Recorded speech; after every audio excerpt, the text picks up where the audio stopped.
Hello, my story animated. Please, make my story animated. I'm Stephanie. I live in law with my parents. They were everything to me until I met Jude, my new boyfriend. I love him so much, I don't want to get separated from him never and ever. I met Jude a few days after my parents and I moved to LA because my father had just been transferred to lead a branch of the stockbroking company he works for in our old city of residence. At first, I didn't buy the idea because I would have to lose all my friends and, most importantly, my plans to get back at Truce, my first boyfriend. Truce was 3 years my senior, but our relationship was delicate. I felt safe whenever I was with him. He was an honest guy, classy and straightforward before everything changed.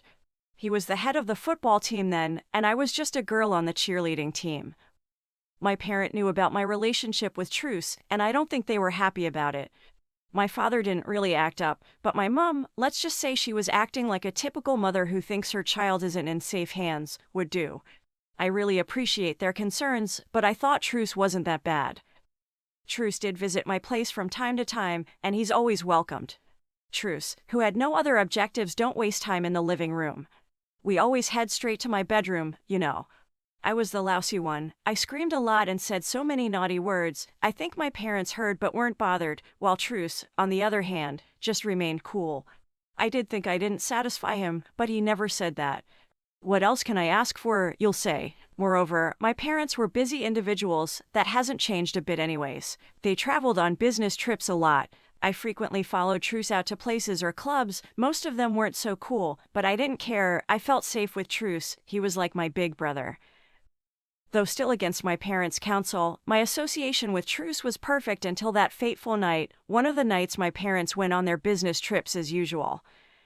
Truce came to my place. As usual, he called on me, and as I was dressing up, he bumped in and met me not fully dressed. He took a long gaze at me from the head down. I noticed this, so I stopped dressing. I know I have a good shape. Assuming the mirror was lying to me, people say I took after Maya and my mom. She's hot. I've not gotten all those curves, and the 2 babies on my chest are not fully grown, but I had potentials.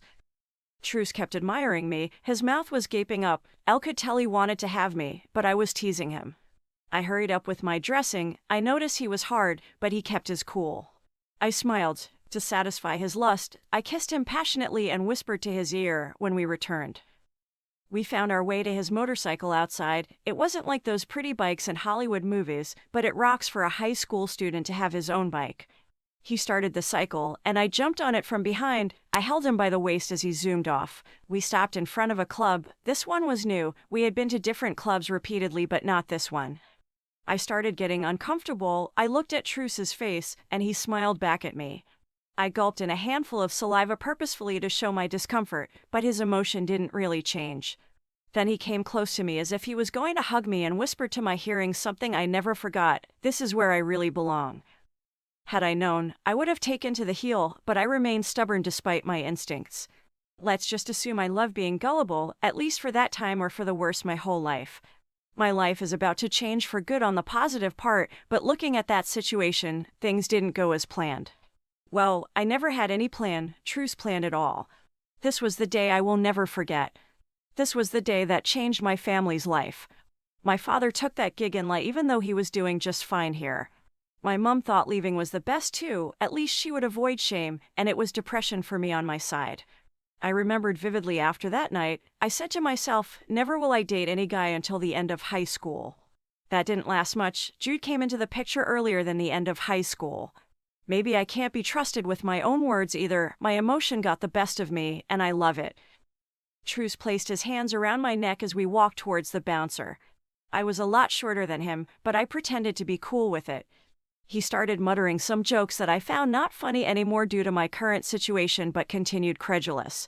When we got to the bouncer, I became the stranger. It was as if he had known the bouncer longer than I knew my mom. There was great chemistry between the big guy and Truce. He allowed us in without asking for any ID. Funny, right? I know it is a culture for bouncers to ask for IDs, but this time was different. My mind flashed back to when we first met after a football game against the other best team in town, my then high school team's archenemy Oaks Christian. As the team's captain, Truce got injured early in the game. He could not proceed. He was stretched out of the playing zone, and since I was the youngest in the cheerleading team, I basically did not cheerlead at all. I was more like the errand girl in the group. I got the first aid box and walked reluctantly towards the team's captain.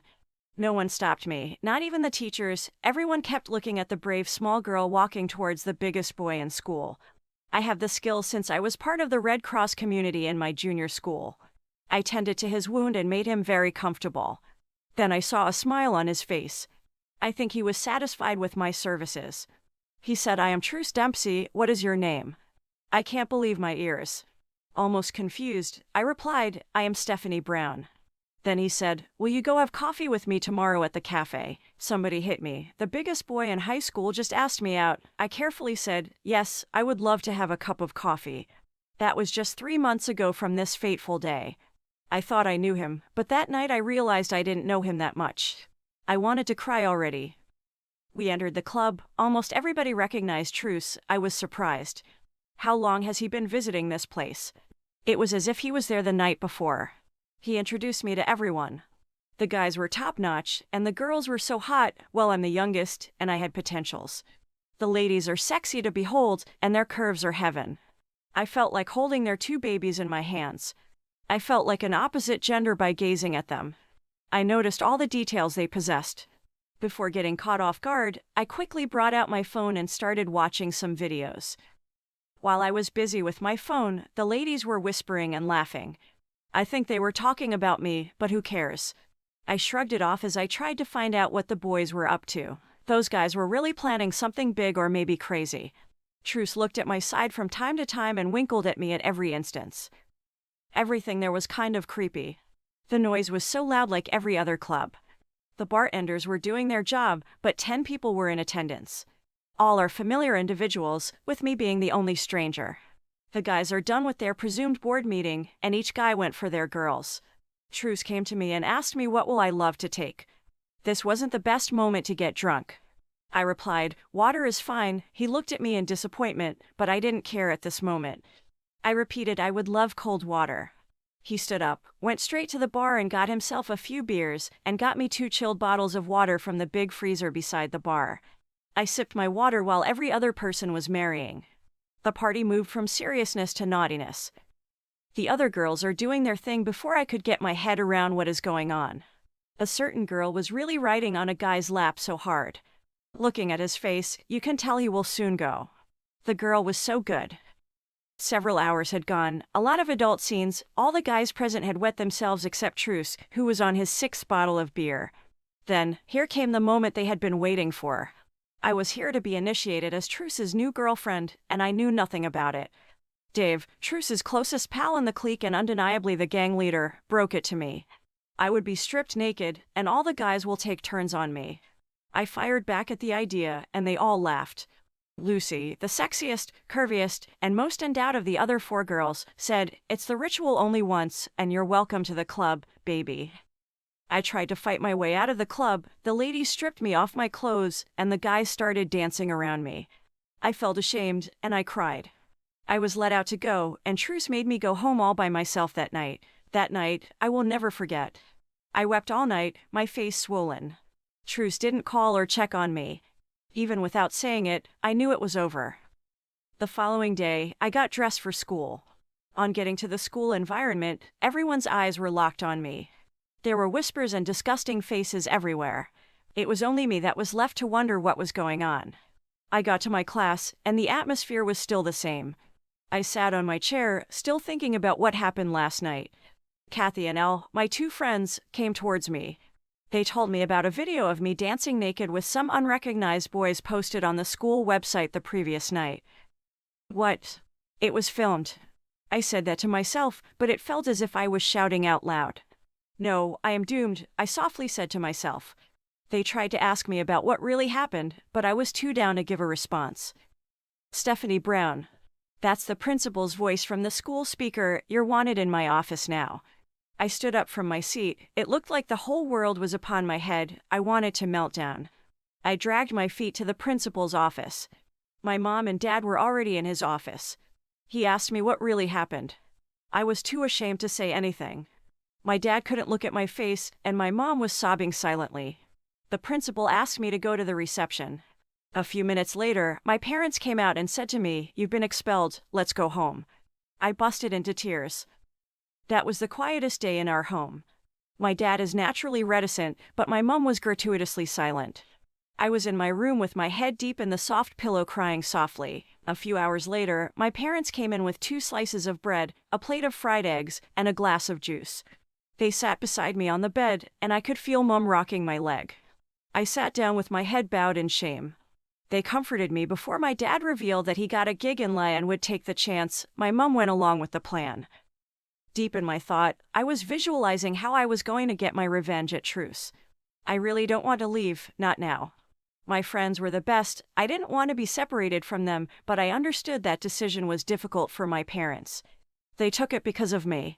I appreciated their effort. Everyone went along with the idea of leaving everything behind. Later in the evening, my friends came to our place. I updated them. They were initially reluctant. Soon they found out it was for the best. Everyone saw that as a good plan except me. I wanted to get revenge on my mess. They quickly jumped into helping me pack my stuff and assisted my parents in a few rounds. We resumed the journey very early the following day. None of our neighbors was out. I am sure my dad couldn't see the road clearly, but it was his braveness for me. We got to lie before none, moved into our new apartment, and everyone opened a new chapter in their lives. All this just because of my foolishness. My mom got me registered in a new school. The process was easy. I had good grades, and my viral video hadn't reached LA yet. That was a significant relief. I started attending class with the immediate effect of forgetting the past as soon as possible. I was a loner for the first few weeks because I didn't know who to trust anymore. Everyone tried associating themselves with the newbie, but I think I was getting better at avoiding people. That was my newest superpower. Then Abby came into the picture. She had been sitting behind me all semester, and I didn't even notice her. Wow, this girl is good. She talked to no one, and no one talked back to her.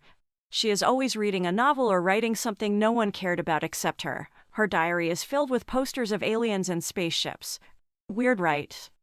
Help me pick my pen. It is between your legs. That voice was new. I never perceived that, and it was 3 months I resumed. I looked back. It was Abby. Babe, she's like an angel. Her lips were white, and the wet lips melted perfectly on them. I was still fantasizing about her when I heard, "Will you please help me with the pen?" "Oh, I'm sorry," I replied. "Here it is." She then raised her eyelid, trying to make me look back. Looking at me from the opposite direction was the class nerd, Jude. Jude is cute. He has a baby face and is the best student in class, but he is not sporty. This boy can't even ride a bicycle, nerd. Abby continued, "He has been looking at you since the professor introduced you to the class. I think he's into you." Why is Abby talking to me? This is strange. I would have been comfortable with this supposed discussion, but he'll be saying anything to me. She introduced me to a stalker. I took it as a setup, faced front, and gave Jude a weird face. Jude looked away with a smile on his face. It was as if his mission was accomplished. I finally noticed him. I felt unsafe and more comfortable. I rushed out to the restroom to calm myself a bit. I entered the classroom and couldn't wait for the bell. Immediately, I heard it. I carried my bag and disappeared from the premises. The following day at school, I got my stuff from my locker, and Jude came by trying to initiate some conversation. I didn't respond to his calls, though he sounded soft. I could pick he couldn't hurt a fly by nay, not him, not now and not anytime soon. Abby whispered to my ear in the class, "Give him a chance, you won't regret it this time, trust me." I looked back in awe. Did she know about it? Was she there? I felt unsecured. I understand how people that had been treated bitterly act, and I could tell you were once a victim, the soft voice continued whispering. I sighed with relief. At least she didn't know about it, I said to myself. What did you care? I whispered back. She smiled and replied, "Here he comes." I turned around and lo, Jude. "Hi, Abby," he greeted. "You good?" Abby responded. I think these two know themselves a lot. I later found out that they are twins, and my name is the leading topic in their house. Jude started with his speech. He wasn't even concentrating. My eyes were locked on his. "Can you hear me?" Jude asked sharply. "Yes," I responded in an apt. "Will you go watch a movie with me tomorrow night and maybe get a drink when returning?" "Is that a date?" I asked in return. "I guessed," he said with a tone of doubt. "Okay, this once," I replied. I couldn't believe I had just said that. That slip of tongue gave me the sweetest experience to date. After the movie night, we started going out. My parents knew about him, and they were happy that I had moved on. I couldn't believe myself, I was reborn. Jude brought me back to life. Unlike Truce, my parents were delighted with my relationship with Jude. God, this guy is well-cultured, a very respectful kid. His weird twin sister became my best and only friend in school. Babe, this girl can talk, only when she's not in the class. I found out she's the lousy type, and Jude is the timid one.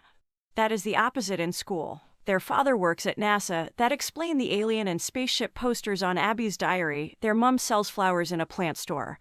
Those two are really close, they shared everything without a tip of jealousy.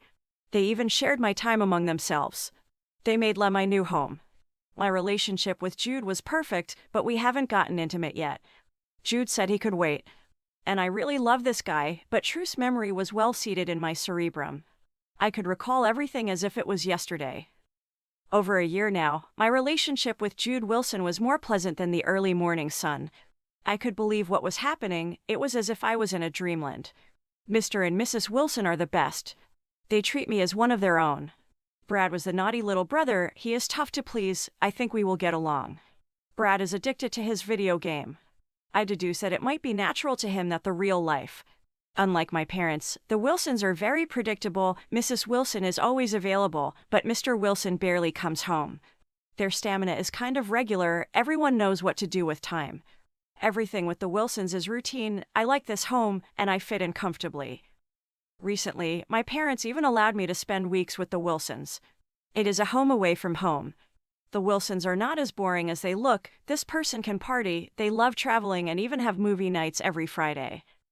We are now in our finals, prom is in a few weeks. Jude seems to be very busy recently. He is the valedictorian, and as the school president, he is planning the best prom yet. Abby wasn't helping her twin brother. I wasn't surprised, she's good at ignoring people, and Jude was okay with it too. I really miss Jude. This is the first time in a long time Jude wasn't really available, but Abby was making up for his brother. I had plans too. My mom and I had been visiting wear stores and boutiques. As the first lady of the prom night, I ought to look my best. I didn't really know my mom was good at selecting dresses until now. All my life, she had been wearing office wears. Initially, I didn't trust her choice, but in time, babe, mom was good. She got me new pairs of heels. I appreciated her, and I gave her arguably the longest hug I have given her. She smiled in satisfaction. Tonight is the prom. Everything was going on fine with me, Jude, Abby, and my parents. Jude called me as usual. I understood he was trying to make up for his absence, but the information was different this time. He said he had provided an Uber for the night. That was thoughtful of him. I informed my dad about the news since he promised me the day before to transport me to the prom center. My dad was okay with it, and he wished me good luck. Braun. That was the doorbell. My mom got the door. Baby, it is Jude, she shouted. I came down the stairs. I was walking like an angel. I wasn't perfect with heels, but try not to rush myself. Jude was in his tuxedo, he looked up to take his queen. He was smiling, and I was smiling. My dad looked so pleased, and my mom joined her hands together, raised towards her chin. I am not getting married yet, I snapped at the duo. I met up with Jude at the end of the stairs. Jude whispered, I love you, beauty. I waved my hands at my parents as we walked towards the black SUV parked in front of the lawn. The driver was in a black suit. The driver turned, he was wearing a black sunglass. The face looked familiar, but how did I know a bearded young man? The driver removed his glasses, and lo, it was Truce. Truce. I can't believe myself. I ran into the house and straight to my room upstairs. What should I have done? My old boyfriend, who tarnished my image, is here to pick me on my prom night. Should I go in the Uber or stay home? What did you think? What did you think? What did you think?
Hi, I'm Mira.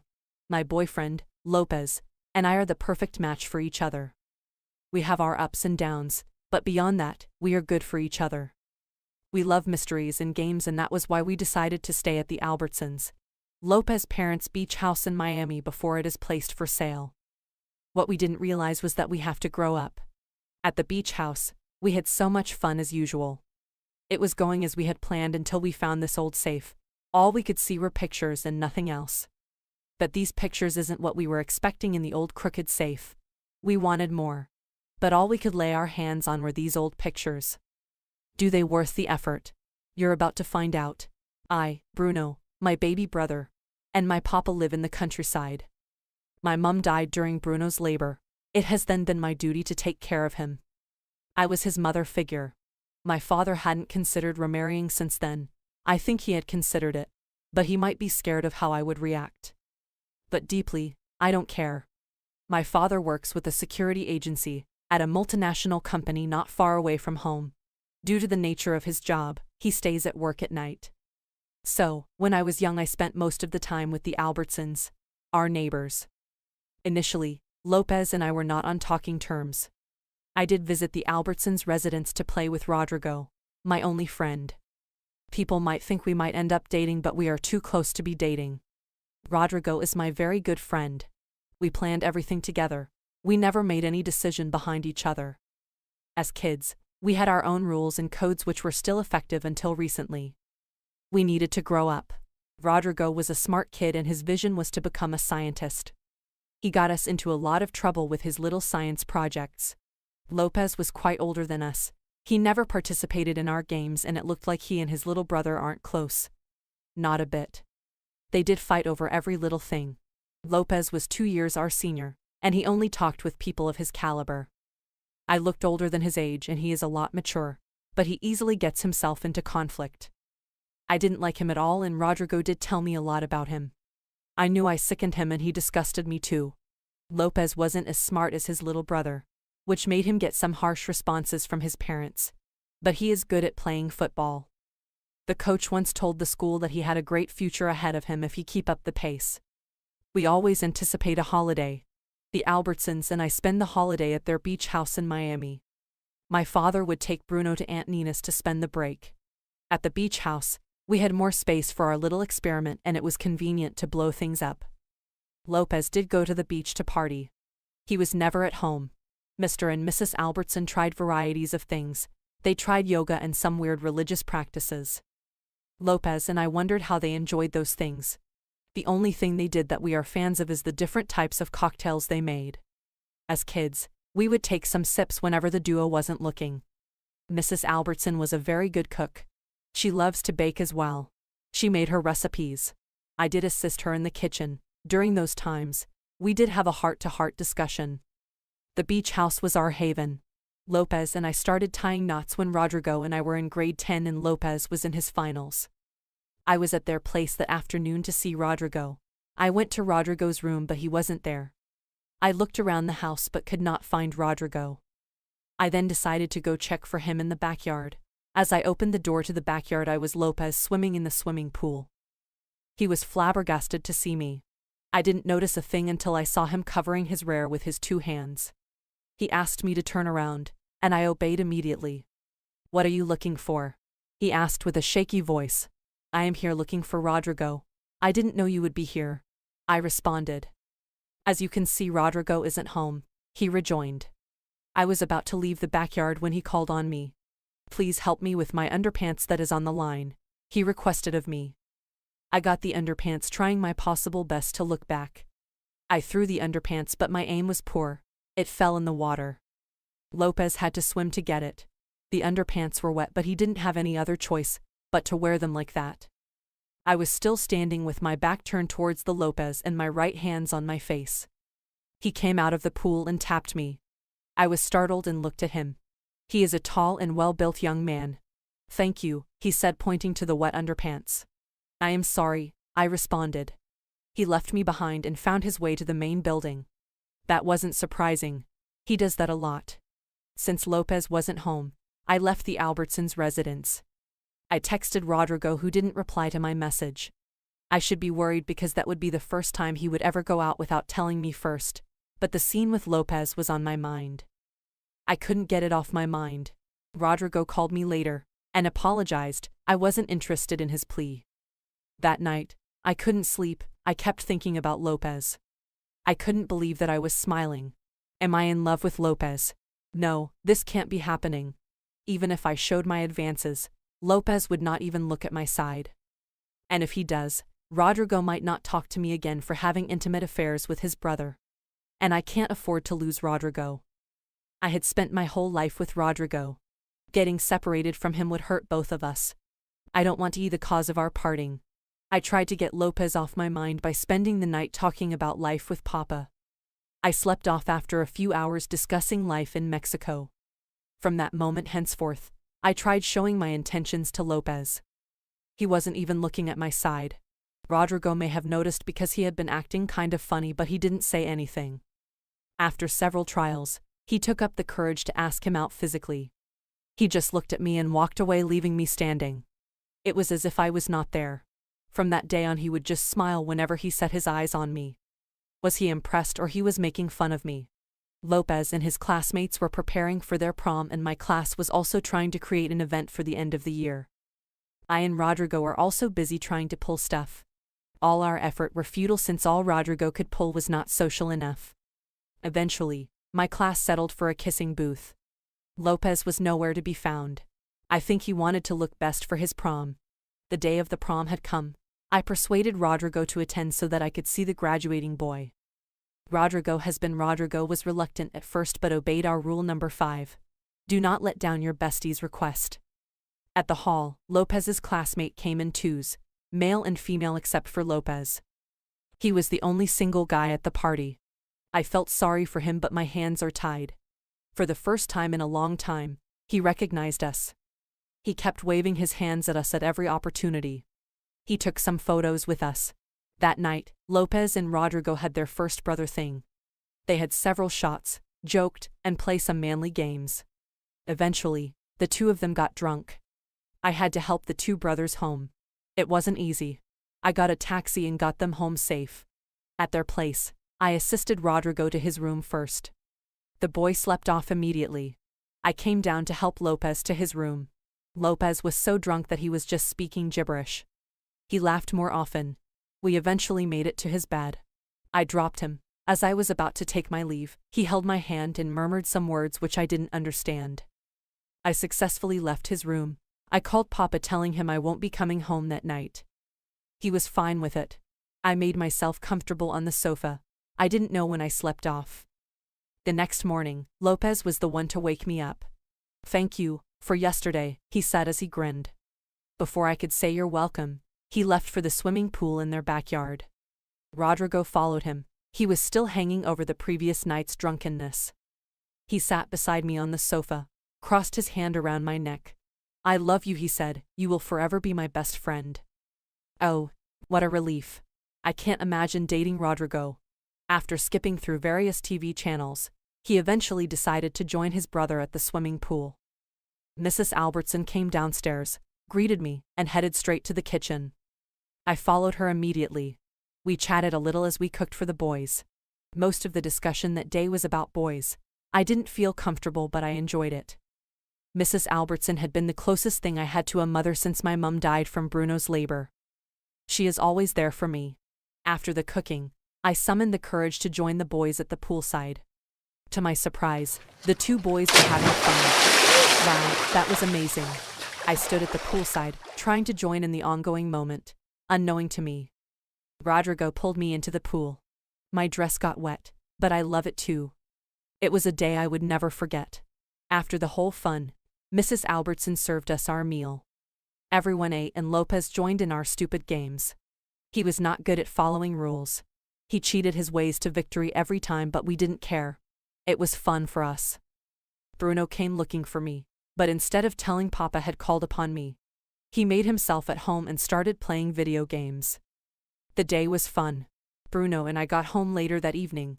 Papa wasn't home, but he left a letter behind. He had gone for his security duties. I cooked before leaving. We served ourselves, had a little of siblings' jiffy before going to bed.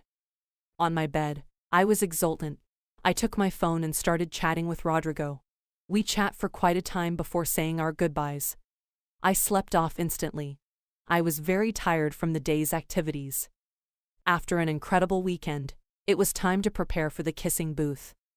My class pulls this off. Rodrigo got a kiss from her dream girl, Lara. It seemed she also had a crush on the guy. I was quite jealous. All my classmates had been paired with their secret lovers. It was my time to receive the surprise kiss. I was blindfolded and I was meant to wait. I waited longer than usual. I was about to lose hope when someone drew my head closer to give me a passionate kiss. This is surely Rodrigo, I said to myself. I was so thankful then I remembered Rodrigo had never kissed before. He can't be this good, and more so this fellow was quite sporty. Unlike my Rodrigo. I took of the fold and lo, it was Lopez. Everyone was cheering us up. I caught the big fish. A graduating student gave me a surprise kiss. After the passionate kiss, Lopez then asked me, "Will you be my girlfriend?" I wanted to say yes, but when I looked at the audience, Rodrigo is gone. And Lara shrugged, realizing I was looking for Rodrigo. I couldn't say yes, even though I wanted to. I left at once looking for Rodrigo. I eventually found Rodrigo alone at the cafeteria. I guessed he wasn't too happy with the show. I can't blame you. I would have done the same thing if I was to be in his shoes. I sat beside him. We didn't speak for a while. Then I said, "Rule number 13, be happy for each other no matter the situation." He looked at me in dismay and there was silence once more. Finally, he spoke. "This isn't right," he said. "You can't be in an affair with my brother. It is going to affect our friendship.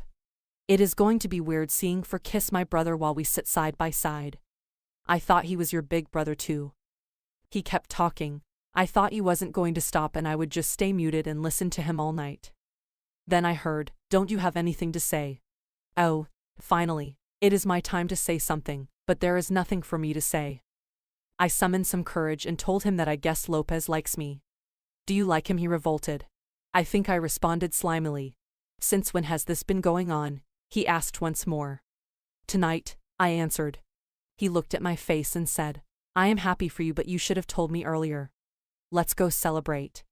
Lippy. I almost jumped off my feet. But I kept cool.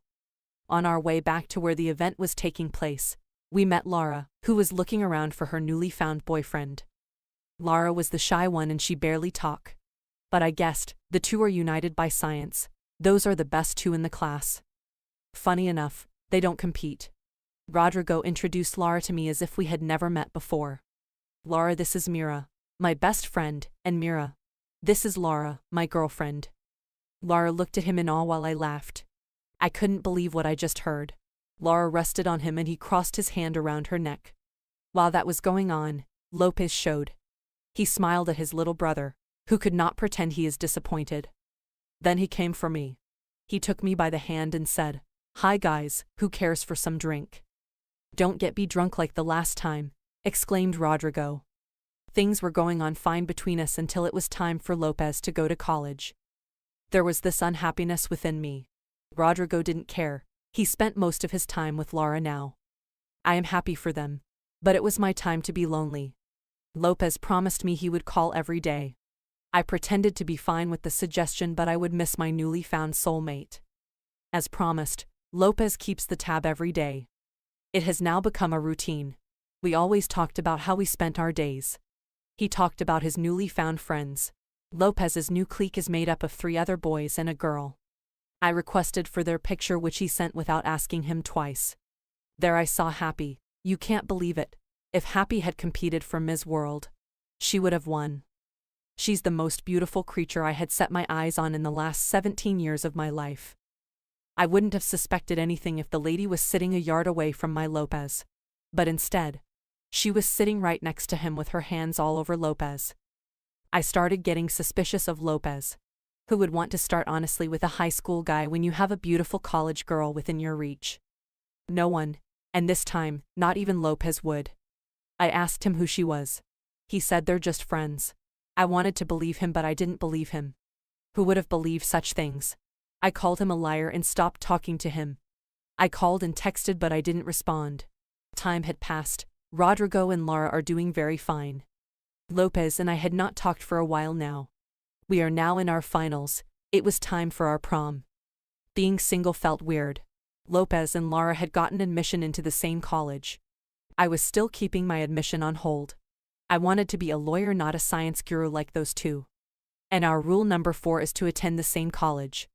I wanted to go to the same college as Rodrigo, who had been adamant about it, but I have a career to pursue myself. I had to lie to him that I had chosen the same college as his. He was very happy that he hugged me. I told him not to tell anyone yet since I want to surprise others. It didn't make sense to him, but he obliged. The other college is the same as Lopez. I think a little part of me was still with him. Prom was fast approaching. I had a dance competition to perform in. I had been paired with Wilson. Wilson was really good. I would have loved to partner with Rodrigo, but he had been his usual self since he met Lara. We still talked, but not as we used to. So, I had to settle for Wilson. Wilson seemed cool, and there was nothing between us. Little did I know that this guy really liked me, or he might just be infatuated. At the dance competition, we were the last to be called upon. Towards the end of our performance, the audience had started applauding us. After the last move, Wilson kissed me. I played along because I didn't want to embarrass him on stage. While I was deep in the kiss, I saw a figure standing up from the stands and left. I recognized that person. That was Lopez for sure. I rushed up the presentation and ran after him. I looked everywhere but could not find him. Then hello. A female voice from behind said. I looked back. It was Happy. So, Lopez came from my presentation with her little girlfriend. I looked at her as if she fell in a pit filled with swine shit. To my surprise, she didn't react at all. She smiled at me and stretched his hand for a handshake. We shook hands and she requested of me if we could talk. Yes, I said reluctantly. I wasn't comfortable with the discussion because she was speaking to me as if she was my elder sister. Then she asked the big question. Have you moved on? I looked at her face. We are here today because Lopez wanted me to see her little girlfriend that stopped talking to him because of me. Lopez had said a lot about you and I wanted to see it for myself. I was disappointed in myself. I hadn't moved on, I replied. The guy, Wilson, we aren't dating. It was part of the performance. To kiss, she exclaimed. Wilson added, we didn't practice that, I replied. Where is Lopez? I asked her in quite a hurry. I don't know, she replied. I don't know anywhere here. Do you mind taking me around? We stood up and took a walk. Even though we came first, I missed the award presentation. I didn't care anymore. I wanted to reconcile with Lopez as soon as possible. We ended up at a bar. She demanded we take a few shots. I couldn't decline. We started with dry gin till we get to vodka. This girl is good. If addiction is a polite word, I would have used it, but it isn't. We competed and I lost on every count. We built a close relationship within hours. While we are having a splendid time, Rodrigo, Lara, and Lopez came by. Lara and Rodrigo came close while Lopez stayed in a distance. I guessed he was still angry after the show I made. I walked towards him, gave him a peck and whispered in his ears, there is nothing between me and that guy.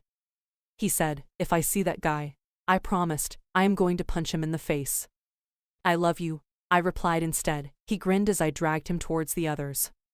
We had a night of our lives. Happy left the next morning. Guessed Lopez would be staying home for Christmas. We were enjoying the break. I and Lopez finally had our intimate moment. The young man is good. I stayed in his place for a week straight. This Christmas, Bruno will be staying at home. He is now 10. He told Papa that he is old enough.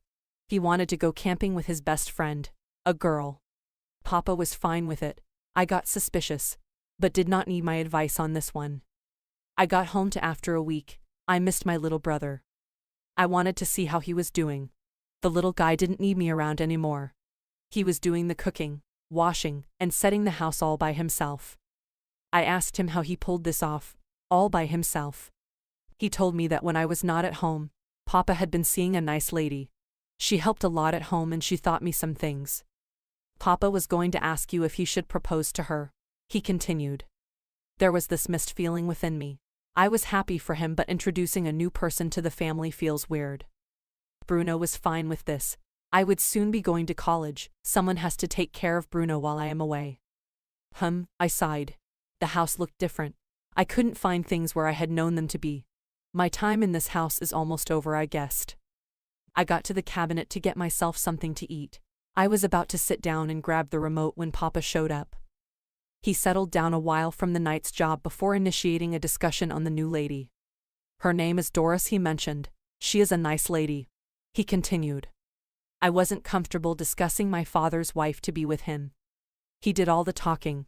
He told him he would be going on a date with her, where he would propose to her. Can I go ahead? He asked.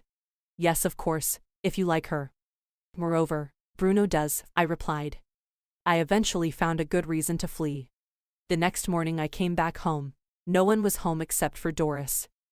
I was shocked, so she had started sleeping over. She introduced herself and we exchanged regards. She was quite nice as aforementioned by Bruno. Although there was this weird silence in the house, we tried to converse a little. While we were both enjoying the TV program, Papa showed up in a new coat. He said he and Doris are going on a date. As he was about to leave, he asked me to wish them luck. Good luck and have fun, I responded. Doris waved and grinned at me as the duo left for their date. I was about to rest when I received Rodrigo's message.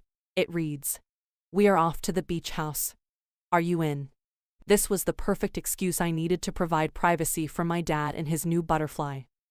I quickly got some stuff packed in a small box, dropped a note for Bruno to say goodbye, and left the house. The Albertsons wanted to put the beach house on sale since they would be retiring soon and all their kids will be going to college. No one would be visiting the beach house anymore.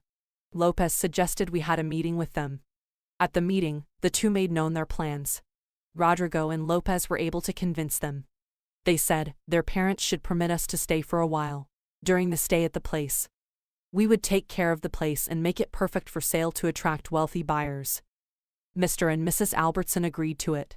We enjoyed our stay at the beach house. Rodrigo and I unraveled all we had done when we were kids while Lopez and I made love at night. Lara also came to visit. We all joined the big party at the beach. Wilson also came around. This is weird. Lopez suspected I was the one who invited him. I told him I was not the one. Things got on the tension between Lopez and Wilson. I had to beg Wilson to leave, even though it was against his will. He left. Again there was peace. After a while, we were tired of fun as we prepared for college and make the house ready for sale. Lara had left for his parents' place. Papa does call sometimes. He is doing fine with Doris and Bruno was enjoying himself. While we were arranging the house, we saw an old safe. Lopez carried it out. It was made of metal and it had a lock. Rodrigo and Lopez tried calling their parents as regards the sacred old safe. They didn't say. They concluded that it might be there before the Albertsons bought the beach house. This news spurs the two brothers to make a heist, their first to be precise. They tried cutting off the lock but to no avail. Rodrigo was tired of the stress, while Lopez was angry about him unable to open the safe. They later found out that what was in will remain in, if they tried any more stupid things. After thorough attempts, they decided to get a lock specialist. On the day of the heist, the lock specialist came. He didn't look like someone that could pull such a thing. He was just a nerd. She even came along with a Scotch bag. At first we thought he had his tools in the bag but later we found out the bag was empty. He just loves carrying that bag. He started tending to the safe. The guy is good. He opened the safe just within 5 minutes. We expected to see some antiques, cash or precious stones. The lock guy opened the safe and hissed. He adjusted his glasses and went to Lopez to collect his cash. He left immediately. I guessed he was disappointed. Lopez and Rodrigo rushed to the safe to open it. "What is this?" shouted Lopez. "Our childhood photos. Is this a joke?" Rodrigo went forward and started checking through the pictures. He was enjoying himself. I moved forward and joined him. We both enjoyed the pictures. We made jest over it. It was fun for us but it wasn't for Lopez. He was angry because he just wasted some cash on an old safe filled with memories. We are happy after this event. We placed the house on sale, and we had concluded to move on. Rodrigo and Lara moved forward with their school, while I followed Lopez to his college. It was a happy ending for everyone and we realized we needed to move on. I reunited with Happy and Lopez introduced me to the rest of the crew. Lopez had learned to control his anger issue. Today, we still joke about the old safe, The mystery is that, who kept our childhood photos in a safe and locked them? That we don't know. All we knew was that we had beautiful childhood that we can't return to anymore. So sad, but we have to grow up. We have to grow up. Evan sat at the desk that was at the back of the class. No student was sitting beside or close to Evan. He just sat down on his own. He deliberately sat there because he was not interested in what Mr. Mike was teaching. He always finds her class very boring. If Evan had the chance, he would not even attend Mr. Mike's class. After Mr. Mike finished writing on the board, he turned to the class to explain what he wrote. But before the explanation of the note, he has a new student in his class that he wants to introduce. Mr. Mike told the class to listen up. He said he wants all of them to meet Leah. He told them Leah is a new student who just joined their school. He told them Edward came from New York. Evan and the whole class looked up at the new student who was standing close to Mr. Mike. When Mr. Mike noticed that he had the attention of all the students, he told me to introduce myself to the class. For a few seconds, I couldn't talk because I was shy. Mr. Mike told me that I have to be bold and courageous. After much persuasion from Mr. Mike, I began to introduce myself. I am 18 years old. I was born and raised in New York. I have a brother and a sister who are both in college. I came here because my father was transferred to this city, so we had to leave New York. I didn't want to leave New York, but since my parents were leaving, I had no option but to follow them. Mr. Mike told me that I will enjoy my stay in the school. He told me that many students in the school came from other states. After the introduction, Mr. Mike told me to find a seat. I looked everywhere but every seat had a student sitting on it. The only vacant seat was Evan's seat. Mr. Mike told me to go and sit close to Evan's. When I was making my way to the seat, some students were nodding in disapproval. They didn't want me to sit close to Evan, but there was no empty desk, so I had no choice but to sit close to Evan. When I sat close to Evan, I asked him why he was sitting alone. He said he likes sitting alone. He said students don't like sitting close to him because he likes sitting at the back. As soon as Leah took her seat, Mr. Mike started the explanation of the note that was on the board. After some hours, the school timekeeper ranged the bell for recess. Evan took his jacket and walked out of the class. As he was walking, he heard someone calling his name. He looked back and saw me. He was surprised to hear me calling his name. He walked back to where I was standing to listen to what I had to say. I told him that I just wanted to let him know that if everyone in the class decides not to sit close to him, I will continue to sit close to him. Evan was surprised that someone could show him love in a class that people used to stay away from him. He was very happy to hear what I said to the extent that he pleaded with me that I should follow him to the school restaurant. I obliged. Evan and I went to the school restaurant and ate together. After 45 minutes, the bell was rung for the end of the recess. When Evan returned to class, he noticed that everybody in the class was looking at him. They were surprised how quickly he has bonded with Leah. Everybody in the class knew Evan as someone that was very quiet and reserved. They know him as someone that hardly talks in class. How he was able to quickly form a bond with a new student remained a mystery to them. A few minutes to the end of the day activities, Mr. Mike came to the class and informed us that the next day is Parents' Convention Day. He told us that our parents to attend the convention. He told us that any student that does not have any representative at the convention will be punished according to the constitution of the school. After disseminating the information, he told us that we can start going to our houses. When we went out of the class, Evan walked up to me. He asked me if my parents were going to attend the parents' convention. I told him that I was not sure if my parents were going to attend the convention, because I am not sure if they were aware. Evan said that is true. I told Evans that I will inform my parents when I get home. I told him that their attendance at the convention will be based on their availability the next day. I asked Evan if his parents were going to attend the convention. Evan said he is sure that his parent will attend the convention, because they have been told since 7 days ago. He said his parent had no excuse. I told Evans that I will be happy if Evan's parents show up because she will like to meet them. Evan promised to introduce me to his parents if they show up at the convention. Evan also said he will like to meet my parents if they show up at the parents' convention. I told him that I will personally introduce him to my parents if they eventually show up at the convention. Evan and I continued our conversation until we got to the motor park where we were to board the bus that will take us to our houses.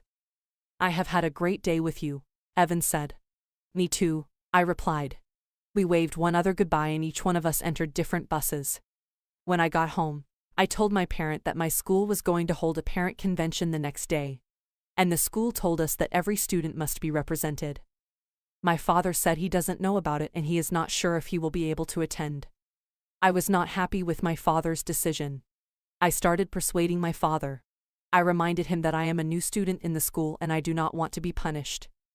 I told my father that I don't want to set a bad record too.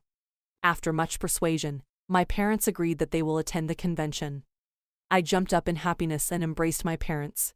I was very happy because I knew that I will be able to introduce my parents to Evan. The next day, I woke up very early and immediately went to the bathroom. I took my bath very quickly and put on my school uniform. When my father woke up, he was very surprised to see me in my school uniform as early as 6 a.m. "Why are you dressed up so quickly?" my father asked.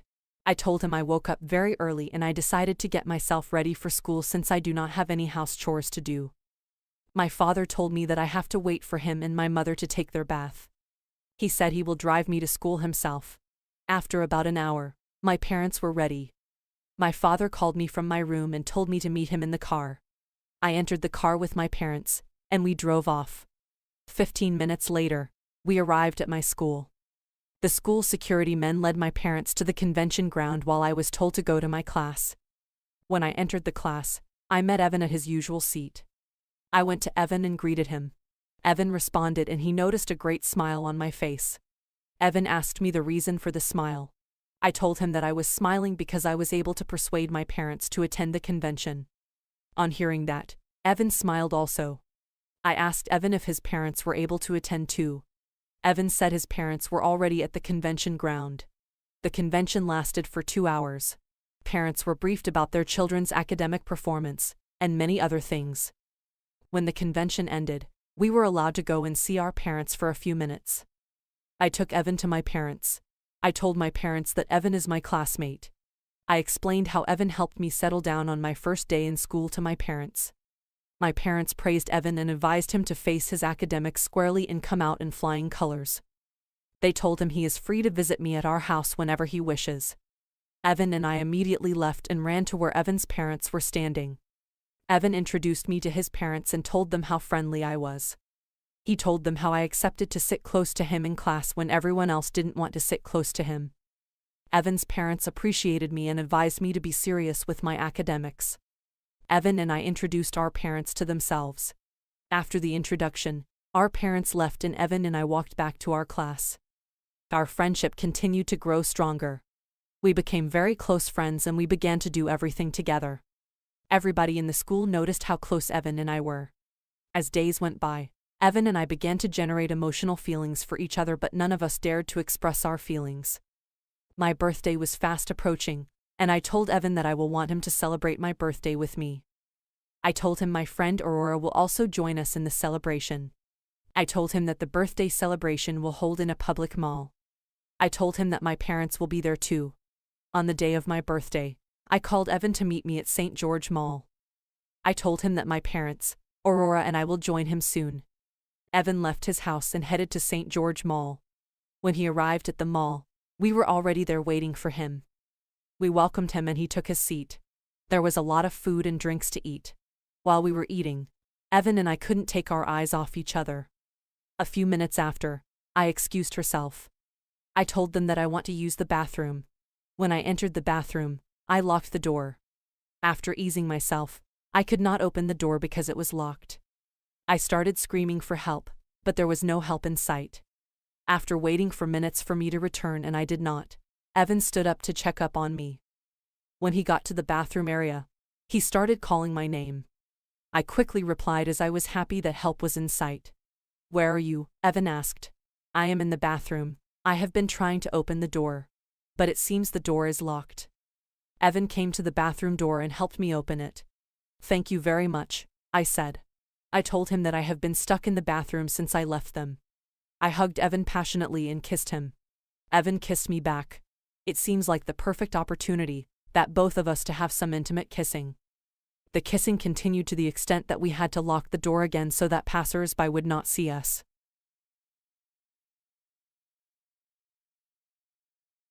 When my parents waited for some time without seeing Evan and me, they sent Aurora to go and check upon us.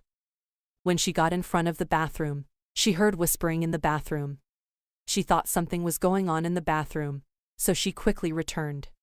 When my parents asked about Evan and me, she told them that I was still in the bathroom while Evan is chatting with his old-time friend he met at the mall. We continued the sex till they both came. We quickly cleaned up and joined the rest of the people that have been waiting for us. I thought the outing was a perfect opportunity to know more about Evan. Most of the talk we usually had in school was not too deep. I didn't know about Evan's family background even though I have met his parents. I don't know his hobbies, his likes and dislikes, and many other things. So tell me about your family, I asked. I have a brother and a sister. Both of them are in college. My brother is studying physics while my sister is studying statistics. My brother is in his 3rd year in college, while my sister is in her 1st year. My father works as a doctor while my mother is a pharmacist. That's impressive, I said. So you are from a family of medical personnel. Tell me about your family too, Evan said. I have 2 brothers. Both of them are out of college. My elder brother studied chemistry while my immediate brother studied economics. My father and my mother are lawyers. Oh, good. So you are from a family of legal practitioners. I am sure you are also considering becoming a lawyer, Evan said. Maybe, Leah said. So tell me what your hobbies are. I want to know them, Leah asked. My hobbies are watching football, traveling, reading, and watching movies.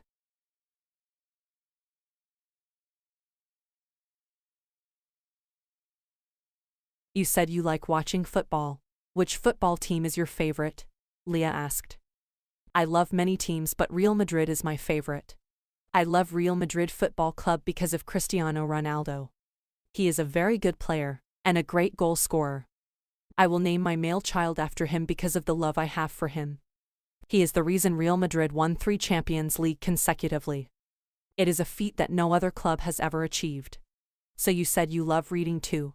So tell me the types of books you have read. Evan said I have read many books. The books I love reading most are comics and sports books. I love sports books because they educate me on the current news in sports. I also love comic books because they make me laugh. I love reading comic books when I am alone and bored. They usually make me laugh, and make me forget that I am alone. They help me cope with boredom. Most times, I am always at home alone when I leave school. So I need something that will chase boredom away. That was what led me to comic books, and I have become a fan since then. So tell me about the types of books you like to read, Evan asked. Leah said I love romantic books. I love a book that is filled with romance. I know you are romantic, Evan said. So tell me about your type of movies, Lisa asked. Evan replied by saying I like comedy movies. I loved movies that will make me laugh and forget what I am going through at that particular time. So tell me about the types of your movie too, Leah asked. Leah replied by saying I love romantic movies the same way I love romantic books. I am not a big fan of romantic movies because they make me emotional.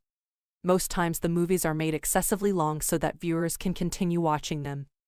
I don't like them because the movies are designed to make people attached to them. If you start watching it, you wouldn't want to stop, and that's the way the movies are designed. As for me, I prefer comic movies that will make me laugh and forget whatever I am going through. You said you love listening to music, so let us talk about music, Leah said. Tell me the types of songs you listen to and your favorite artists. I am a big fan of R&B songs. I love R&B songs because they usually have a lot of strong lyrics. So tell me who your favorite artists are in the R&B category. Evan replied by saying I follow a lot of artists in the R&B category. I love almost all of them, Leah said. Even if you love all of them, there are 1 or 2 of them that you will love more than others. Yes, that is true, Evan said. I think I love R. Kelly and Usher. Good, Leah said. Now, you have to list at least 15 songs of your favorites before I can agree that you are a big R&B fan. Okay, I agree. Let me begin with R. Kelly. Some of his songs that I know are I Believe I Can Fly, The Same Girl, It Seems That You Are Ready, I'm a Flirt, Down Low, Trapped in the Closet, If I Could Turn Back the Hands of Time, Fiesta, Sex Planet, I Wish. You Remind Me of Something in Half on a Baby. Now, let me move to Usher, Evan said. Some of his songs that I know are Yeah, My Boo, DJ Got Us Falling in Love. I Don't Mind, OMG, You Got It Bad, You Remind Me. Love in This Club, Confessions, Nice and Slow. Don't Waste My Time, No Limit, Lovers and Friends. You Don't Have to Call. And Bad Habits. Leah said, now I agree that you are a big fan of R&B. Evan looked at Leah and laughed. Now, tell me about your favorite artist too, Evan asked. As for me, I am a big fan of Alicia Keys and Justin Bieber, Leah said. I love their songs so much. They always inspire me with their songs. Just like you said, it is your dream to watch a football match in Santiago. It is also my dream to meet Alicia Keys, Beyoncé, and Justin Bieber in person. Evan laughed and said, I know you will meet them soon. I am also giving you the assignment you gave me, Evan told Leah. You are also going to mention 15 of Alicia Keys, Beyoncé, and Justin Bieber's songs for me to accept that you are a big fan of them. Leah laughed and said, I accept the challenge. Leah said, some of Alicia Keys' songs that I know are If I Don't Get You, No One, My Boo, Girl on Fire, Falling, Empire State of Mind, You Don't Know My Name, Try Sleeping with a Broken Heart, A Woman's Worth, Gramercy Park, This Girl Is on Fire, Brand New Me, Superwoman, We Are Here, Show Me Love, and Wasted Energy. I am impressed, Evan said. But you have to list Justin's and Beyoncé's songs before I give you your award. Okay, Leah said. Leah said, I know a lot of Justin's songs because he is from the younger generation. I will mention more than 20 of his songs. Okay, I am listening, Evan said. Leah said, Justin Bieber's songs that I know are Nothing Like Us, Monster, Love Me, That Should Be Me, Never Say Never, One Less Lonely Girl, As Long As You Love Me, 10, 0 Hours, Off My Face, What Do You Mean, All I Want for Christmas Is You, Lonely, Intentions, Baby, Ghost, Stuck With You, Beauty and a Beat, Boyfriend, Too Much, Peaches, and Stay. I know a lot of songs that Beyoncé sang too because she inspires a lot of young girls like me. A lot of young girls like me look up to her and want to achieve what she has achieved. She is a perfect definition of what a 21st century woman should be. Some of her songs that I know are Bills, Crazy in Love, Say My Name, Single Ladies, Run the World, Brown Skin Girl, Love on Top, Listen, Brown Eyes, Formation, Already, Naughty Girl, Partition, Dance for You, The Best Thing I Ever Had, Drunk in Love, Lose My Breath, Cater to You, Soldier, Baby Boy, Party, and Halo. Wow, Evan said. Now I believe that you are a fan of these artists you have mentioned. I hope you get to see them very soon. Thanks, Leah replied. I hope you also fulfill your dream of watching Real Madrid live at the Santiago Stadium very soon. They ended their conversation and every one of them left the gathering.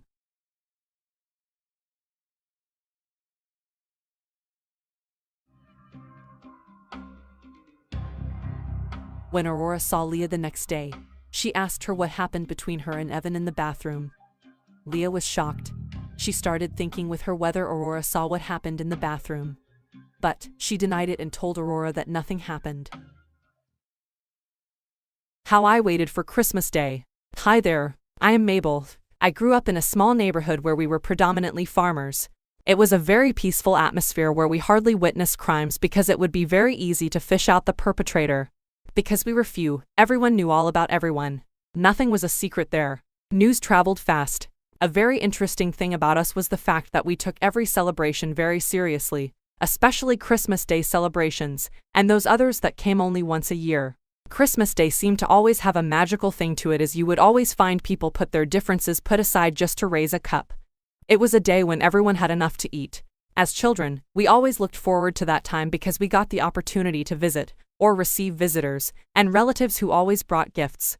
I really enjoyed this part because that was when I had the opportunity to get new clothes and other things which I couldn't get during the year.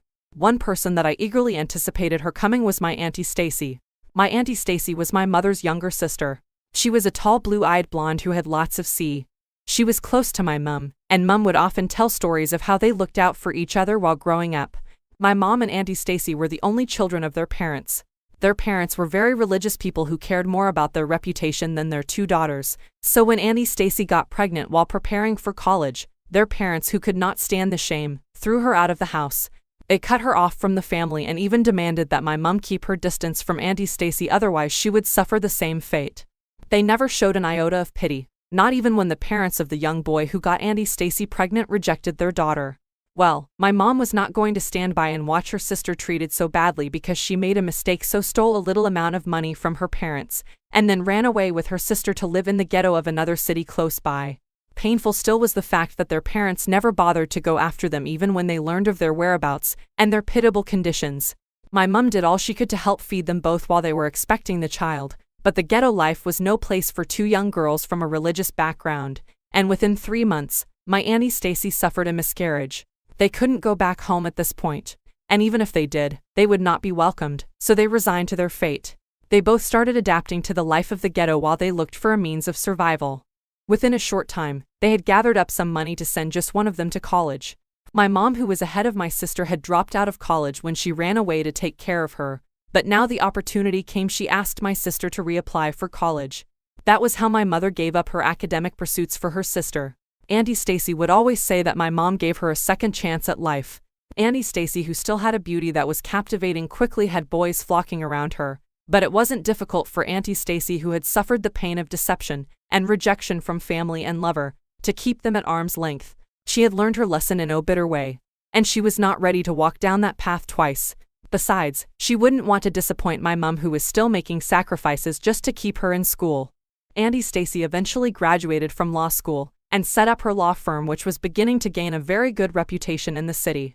She remained ever grateful to Mom, and she always looked for every means to show her appreciation. After her sister's graduation, my mom then decided to start paying some attention to herself. Up until that time, she had lived her life for Auntie Stacy.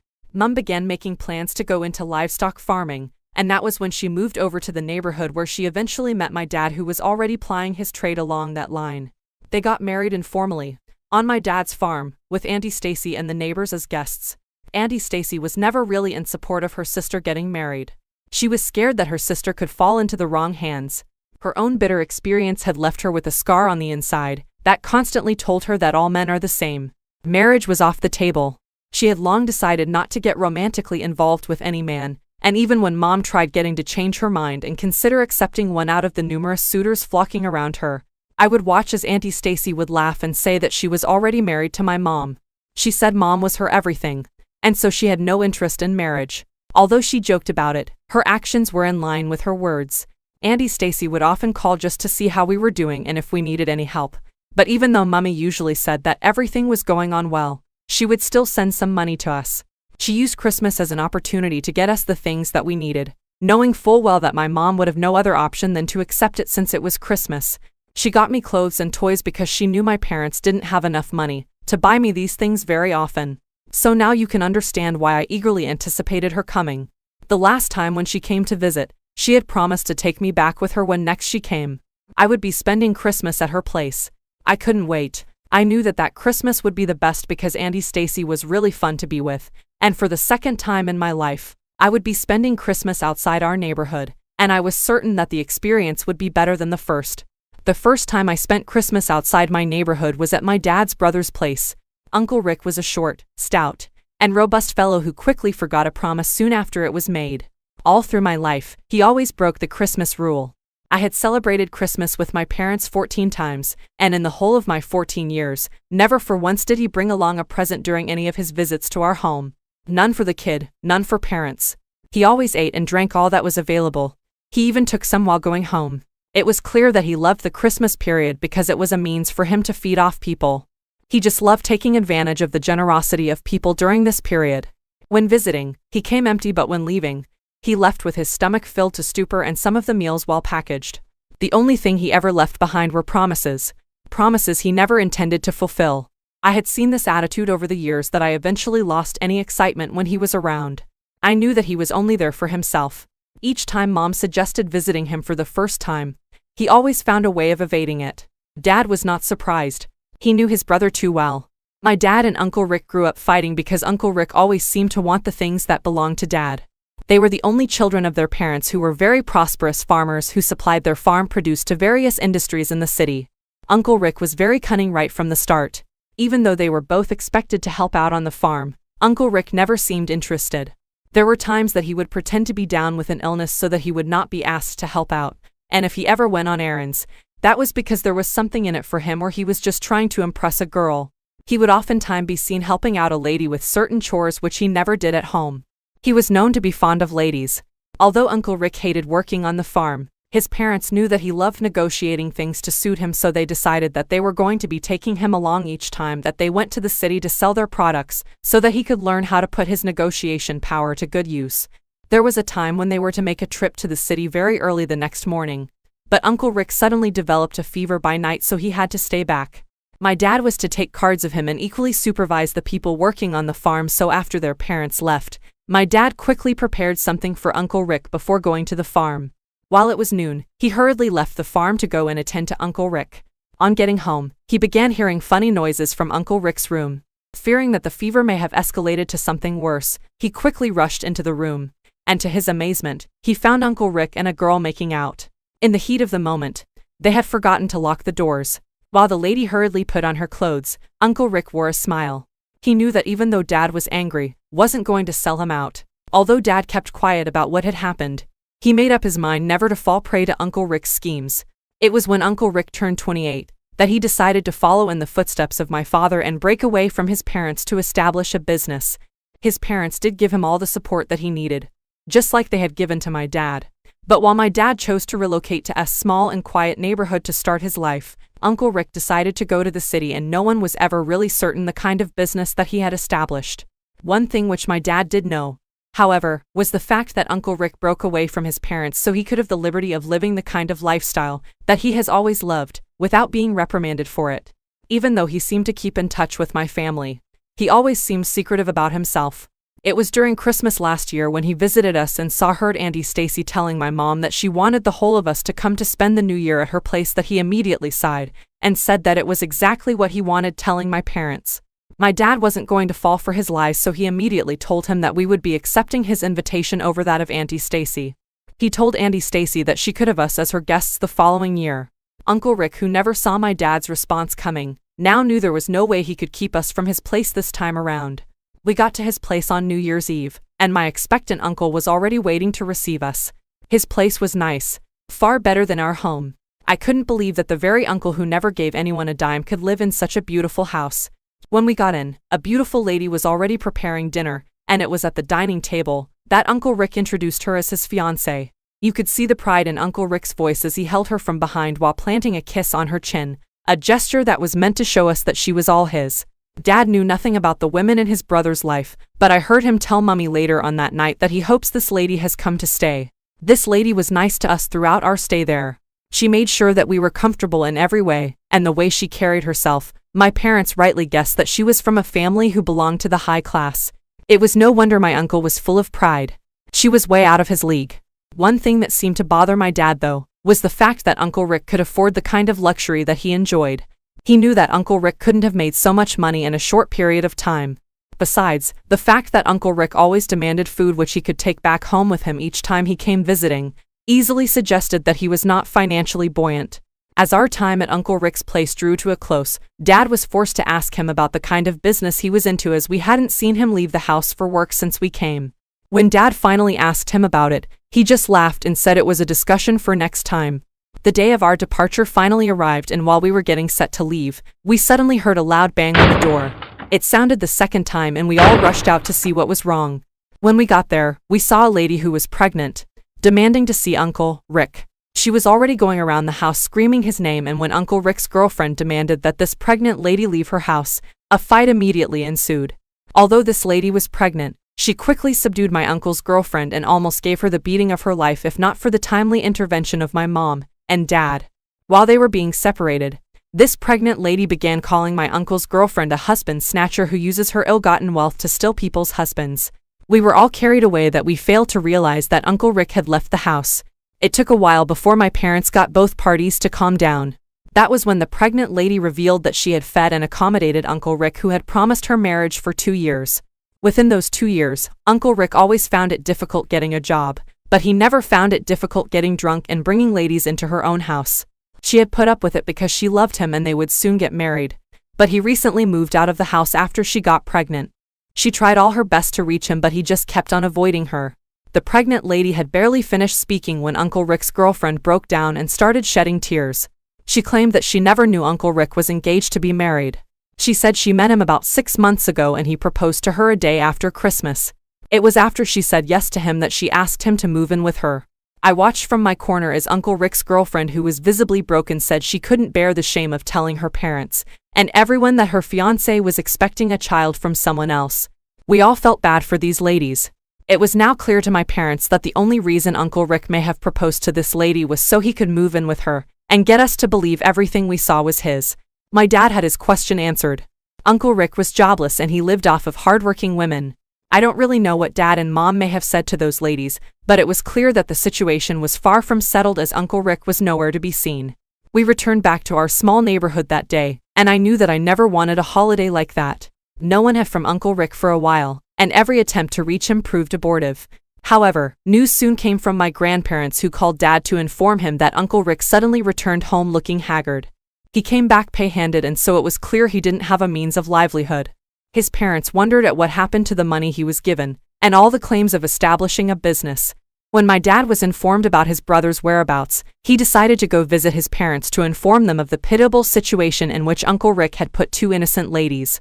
He began making arrangements to travel down with my mom, but because my school had not yet resumed, they deliberated on taking me along or sending me over to Auntie Stacy's place to stay for the few days that they would be gone. I was very excited at the idea of staying with Auntie Stacy. I knew that it was going to be the best time of my life. Auntie Stacy always treated me like a daughter, and even though she had promised to take me with her when her next holiday arrived, I knew that she would be as glad as I did to have me come over to her place. My excitement soon came to an end when it was decided that I would be going with them to visit my grandparents. They had only seen me a few months after I was born, and since I didn't really know them, my parents saw this as an opportunity for a reunion. When I tried convincing them to send me over to Auntie Stacy's place, they said that she had resumed work and I would simply be a burden to her, and besides, we would all be going to her place during the next holiday. When we got to my grandparents' home, I was fascinated by what I saw. Although I knew that they were farmers, I never expected them to be much more organized than my parents. I had never seen such a level of mechanized farming in the whole of our neighborhood. They had a large expanse of farmland that was more than half the size of our neighborhood.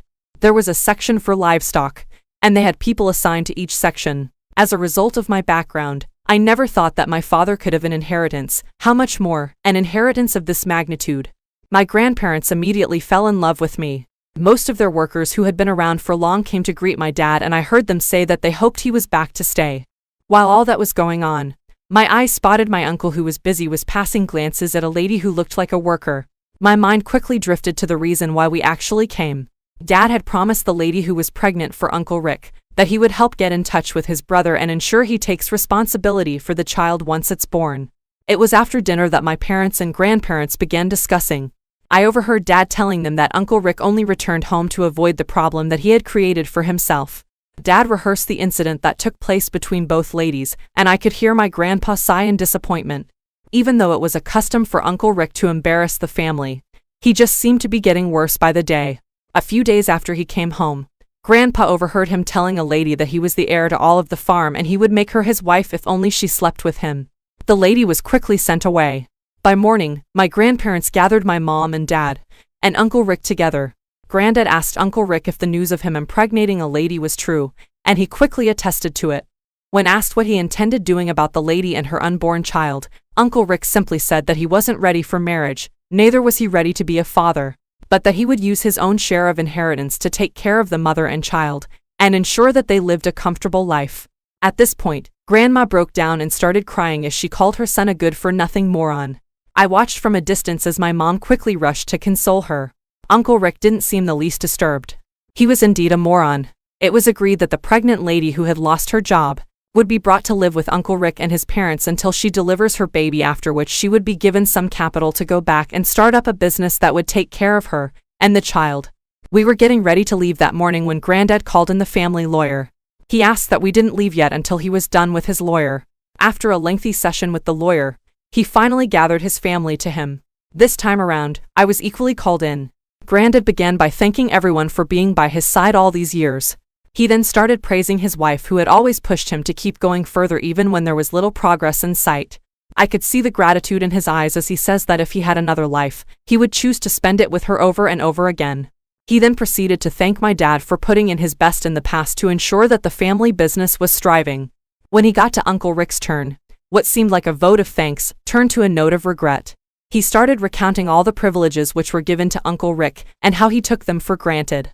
He spoke about how Uncle Rick would always team up with some workers behind his back to sell some of the produce, only to lavish them on women, and even though Granddad knew all along, he allowed him to have his way because he thought it would finally make him committed to the family business. He went further to remind Uncle Rick in the presence of everyone present of how he had almost used the farmland as a surety when he wanted to gamble. I listened as Granddad spoke with hurt about how Uncle Rick took a huge loan from the bank, in the name of the family, only to squander it on the gambling table, and Granddad had to repay the loan when the banks came calling.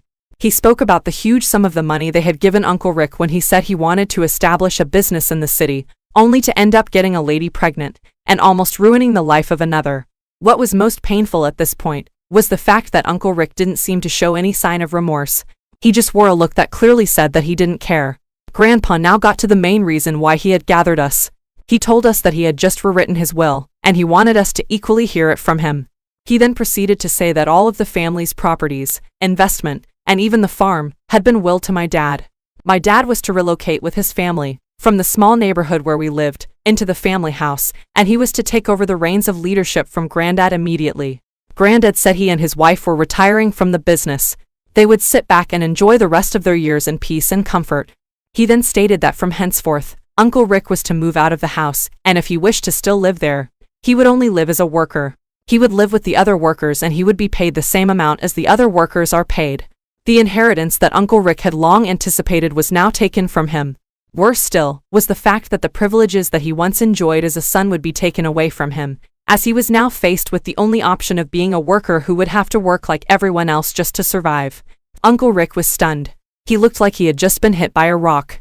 He initially thought that it was a joke, until Granddad immediately issued a disclaimer to the public, stating that Uncle Rick no longer had any rights to negotiate on any business on behalf of the family.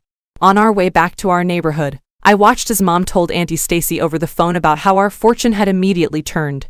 Auntie Stacy was elated. She was really pleased with the way Granddad handled the situation.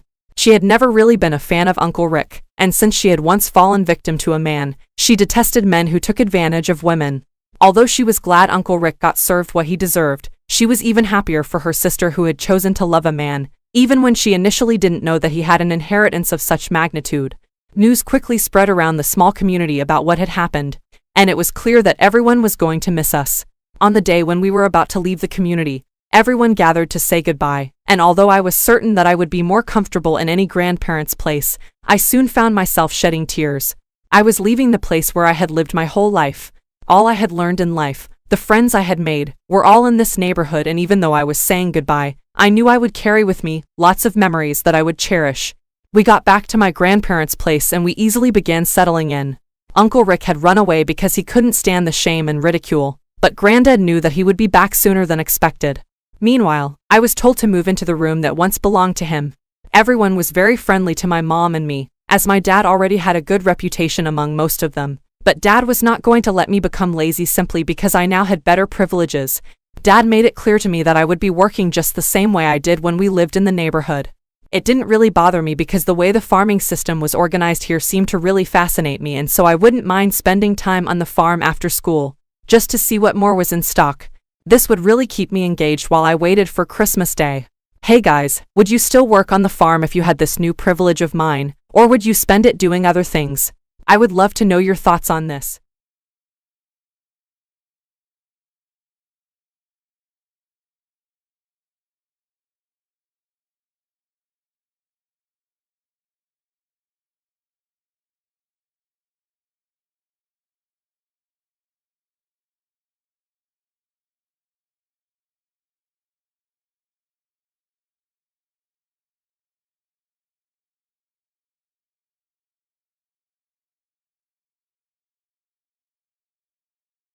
Thanksgiving Day.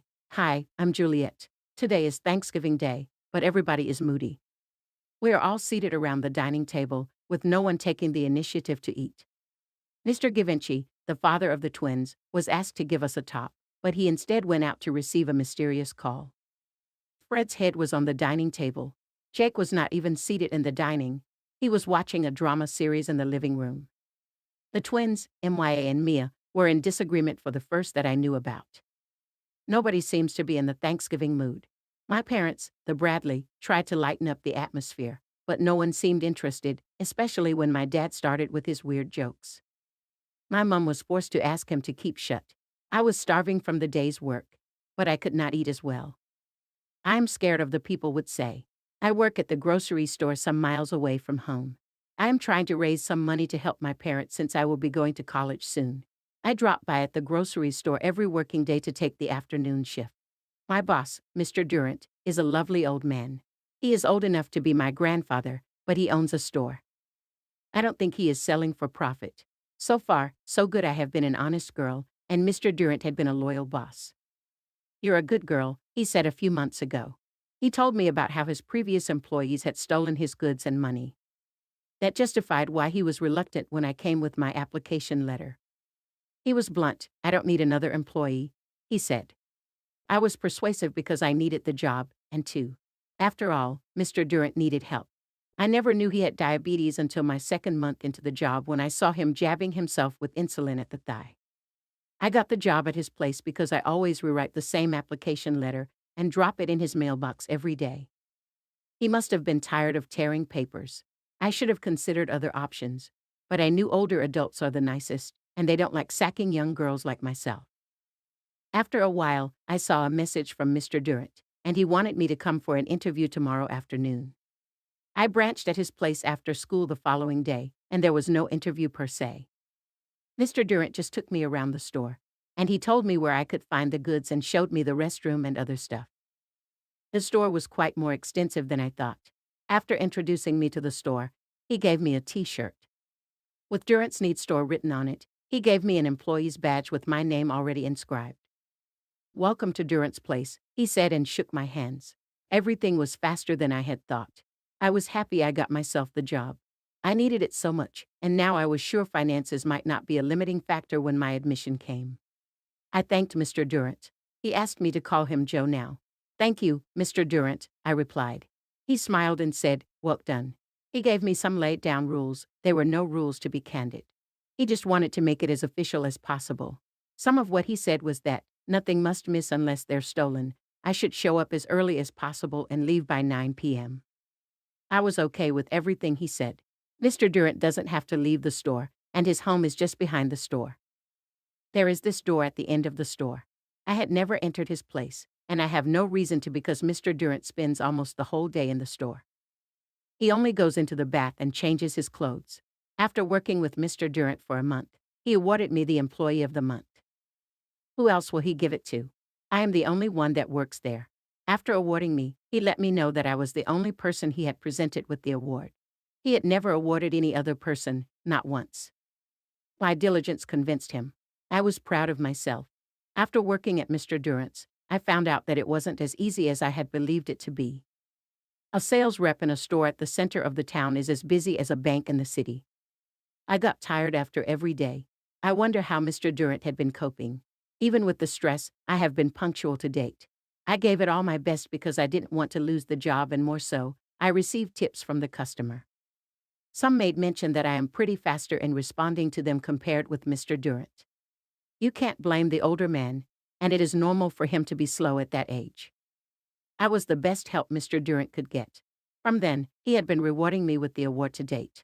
It is not a big deal, and I had a cartoon full of the awards at home. There is no place to hang them anymore in my room. I am tired of the award now, and I had already lost count. He cooked for himself and me most of the time. I don't take supper at home anymore because I would have eaten at Mr. Durant's until this night, the night of Thanksgiving. Mr. Durant had traveled to his son's place the day before and left me in charge since we were now on holiday. I was reluctant to go home because something had happened, and home wasn't as fun as it was when my mom's younger sister, her husband, and the twins had come to spend the holiday with us. Jake and Fred, my younger brothers, were not the best hosts. Mr. Durant's store is the perfect excuse for me not to go home until late in the night. Once I got home, I said my greetings and straight to my room. That had been the norm until this night. I am regretting coming home already. And I should have gone to Hope's place. Hope is my one and only friend. Her place is just 3 houses away from Durrant's Neat store. She visited the store often, even before I became Mr. Durrant's employee. Now that I work there, it gives her more reason to come. She does come to help me with sales and keep my company at the same time. The effort potentiates my productivity. For more reason, Mr. Durrant is fond of me. I usually go to her place to do my assignment and science project before heading home. But that wasn't the case tonight. I just wanted to go home and eat. I was so hungry. I would have gotten myself a box of cereals and milk if not for the mom said, "Today, we eat together like a big family." My dad is not a fan of association, but I don't know what my mom had fed him that night. He was so optimistic about eating together. I knew for sure, and this dinner was to solve the taboo the family just found out. I wasn't of what had happened, and I wanted to eat. Is that hard to ask for? Jake, who was the youngest, is the weird one in the house. I don't understand how he pretended nothing was happening in the house. He wasn't interested in the family dinner, and nobody could convince him into it, not even Dad. Sometimes, I love to be like him, but I am not just capable of doing such things, maybe because I am feminine. That night, I was holding the fork but couldn't touch my pie since Mr. Givenchy had found himself a reason to leave us at the table. I need something to make me leave the table. I was not involved in the mess, and I still wonder why my stomach had to suffer for it. I looked at Jake, whose head was still on the table. The boy would love to disappear. At the same time, I was in the kitchen with Mom when I went to get myself a box of cereals before she stopped me. She told me that Jake had not left him since morning. I was sorry for him because he was my younger brother. I tried advising him about his attitude with women in the past, but he always says he knows what he is doing. Now, he understands he doesn't know anything, and he has no idea. My pity for him soon changed to anger because he is the reason why I can't eat this night, and can't leave the table in my room and do something else before I sleep off. Thanksgiving night soon became a confusing night at our place. Thanksgiving night in my house is not the day to give thanks. I had longed for this night, and this is the only day I get to eat pumpkin pie. I like pumpkin pie, and it is my favorite. I had made plans with Mom on how the pie must look. Pie looks like I had planned with Mom, but I might not eat it. Mrs. Givenchy, my mom's sister, is absent-minded. For sure, she's seated, but you can quickly tell she's not with us. It is embarrassing for her. She had lost her face, her daughters had embarrassed her, and Mr. Givenchy is not understanding. Why did this have to happen? It concerns me, but right now, I want to fill my stomach. This is a fundamental cause for the family, but I can think of the pumpkin pie that I can't eat in front of me. Leah and MY were the most confused individuals in the room. They had lost their face. The two are sitting at my two sides, but I am avoiding looking at their face. I feel uncomfortable. They are my longed-for cousins, and now we have met, but we can't enjoy the time. I know we might not see again. Mr. Givenchy will do everything to stop them from coming. They won't want to come even if they are permitted to do so. This family is messed up already. Jake and I are the two with no compromised personalities among the family members. Jake is not concerned about the whole event, but I want to eat.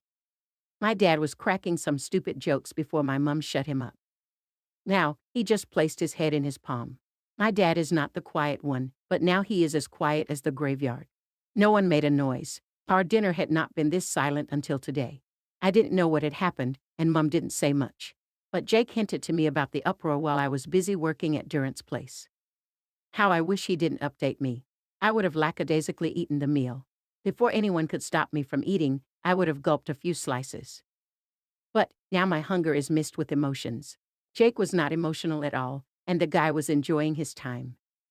He has always been the bad boy of the house, but today it is his time to prove that there is a worse. How I wish I should just stay in the store, sleep there perhaps.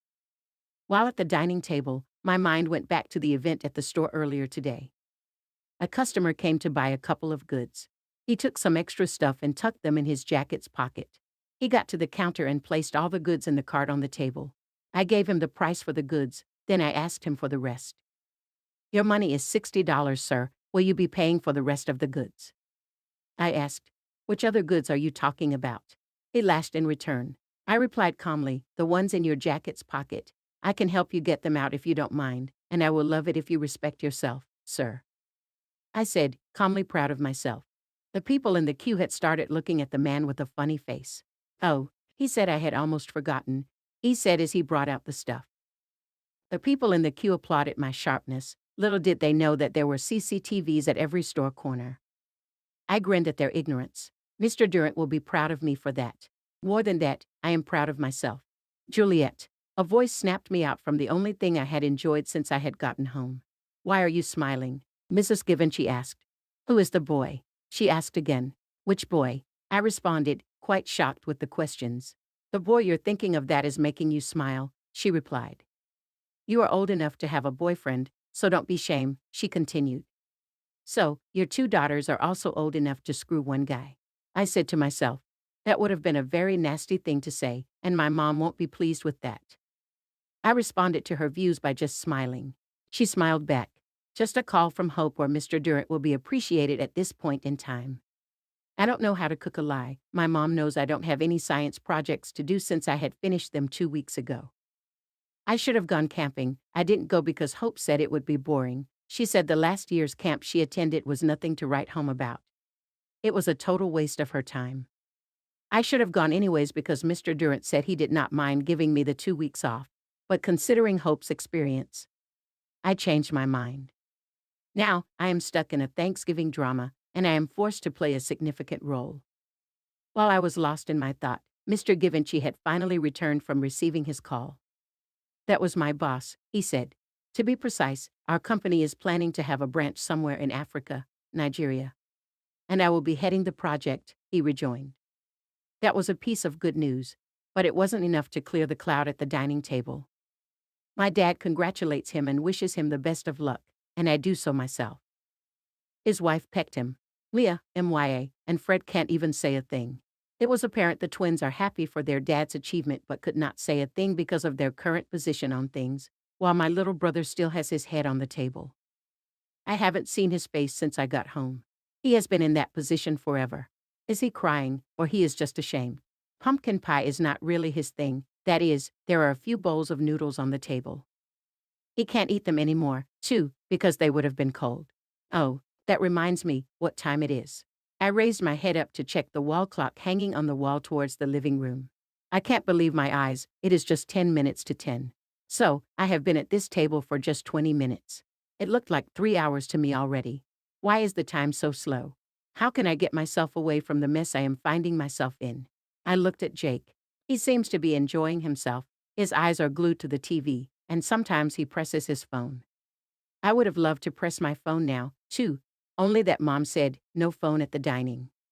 I sighed. Everybody looked in my direction, but no one said a thing. It is normal to sigh at this moment. That has been the most common means of communication since I got back from work. The only person found laughing is Jake, and no one can tell him to stop. Not even Dad. He is on a league of his own. He had been the different one among us since he was little. He has no regard for Fred and me until recently. He fought a lot at school and does not care about the principal reports of him. He loves to be alone. You can't enter his rooms unless you get his knocking code right, not even Dad. Mom is the only one left out of that criterion. He loves his privacy. He feels like he does not really fit in with the family, and that everyone does not really like him. I will look like that if you're always the subject at every family meeting. He is used to being left alone, and today, no one can force him to join the awkward family moment. I never wished to be in his shoes for once, but today I would have appreciated it. The pumpkin pie is cold, the bowl of noodles is cold, and Mr. Givenchy is still yet to say his remark on Thanksgiving Day. Fred is still yet to raise his head, and my mom and her sister are ready to clear the table. No Thanksgiving right on Thanksgiving night, I said to myself. I should have bought a few burritos before heading home. I didn't because I am saving for college. No, here I am, no food nor happiness on a Thanksgiving night because my aunt, her husband, and the twins came visiting. This is the worst Thanksgiving ever, and all blame to the twins and Fred. I am not involved in this mess, and I don't want to. I don't even know how it started, although Fred hinted to me about the progress. I warned him, but he neglected my warning because he wanted to satisfy his urge. Urge satisfied, mess showed up. What a night, isn't it? Hope had said she would call me. I am here expecting her call, but maybe the girl is enjoying herself, or the babe had slept off. The girl can sleep a lot. When we were in elementary school, we were asked to say our hobby. I remembered saying mine was playing video games. I am no more a fan of video games. But my friend said her hobby is sleeping. Every other kid laughed at her. She was really ashamed of herself. But before the day ended, my friend still slept in class. That is my hope for you. Ah still enjoys sleeping to date. Maybe that is why I am her only friend. We both don't have the luxury of time to share. We are a perfect fit for each other. She sleeps a lot, I work a lot. I helped my mom and her sister clean up. Since no one was eating and really cared about the food, I took some slices. And I headed straight to my room, leaving my mom and her sister to wash the dishes. With what happened, I expected my mom and her sister to resolve it with a big argument, but it seems nothing can come in between the two sisters. Good for them, unlike my siblings, a small toy can be a good reason for them to exchange blows. My dad and Mr. Givenchy are outside talking like a man to man. I am in my room upstairs, looking at them below. I was checking on them to avoid all kinds of havoc. If their men's talk turns to punch exchange, I can quickly call upon their wives to resolve it. Now, I have all the time for myself. I have the piece of pumpkin pie I had been craving, and I can now chat with my phone. I opened my phone, and I saw 2 messages from Hope. What? I didn't notice the notification sound. Oh, my phone is still silent. It is late already, and I can't go out anymore. I enjoyed the pumpkin pie. I need to get myself a cup of fruit juice. I went downstairs to the kitchen. I got myself the juice. Mom and her sister are still enjoying each other's company. Fred is now in the living room with his phone. I guessed he is working on his video blog. Jake is still busy with the drama series that will end in less than an hour. Mia and MYA are reading a book. Everyone seems to be minding their business. Jake saw me and came close to me. He sipped part of the juice and followed me to my room. This is funny, Jake has never entered my room, and neither had I entered him since his 10th birthday. It has been 5 years since then, and now he wanted to enter my room. Of course, he's always welcome. He's my little brother. We entered the room, and he asked me, "Are you interested in knowing what happened?" He asked, "Haven't you told me already?" I responded, "You really need to know some parts," he said as if he was about to tell me a mystery about the ancient world. This is what had caused the moody Thanksgiving celebration at the dining table earlier this night. Fred is just 17, though, although he is just 11 months younger than me. We are kind of close, but not one of us is close with Jake, who does things differently. Fred opened up quickly to me until when puberty started setting in, we got ashamed of sharing some physiological changes with one another. I got closer to Mom since she is of the same gender as me while he found comfort in the arms of Dad. I started experiencing puberty changes before he did. We first noticed my sudden increase in the breast. Before I didn't mind wearing panties with Fred around, then I stopped.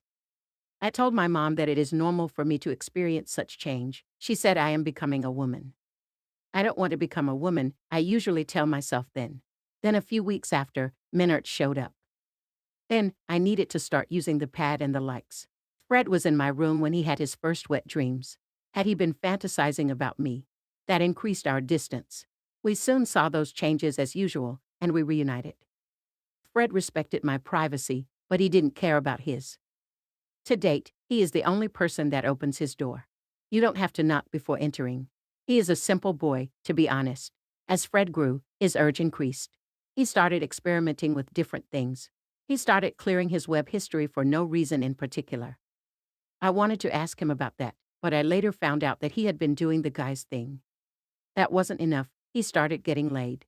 Although he hasn't brought any girl home yet, I noticed his game with other girls since we are in the same class. And Hope once told me that Fred had approached her, but she declined because of our friendship. Hope has been a good friend. She is the most decent girl in the class. I am not as decent as I look, but I draw lines. I believe Fred has had enough of the school girls. He is still a cool-headed boy. I think that is what the girls fall for. Nobody really shares his stories at school. All he has done are in secret. Sometimes, he told me about some of his fish.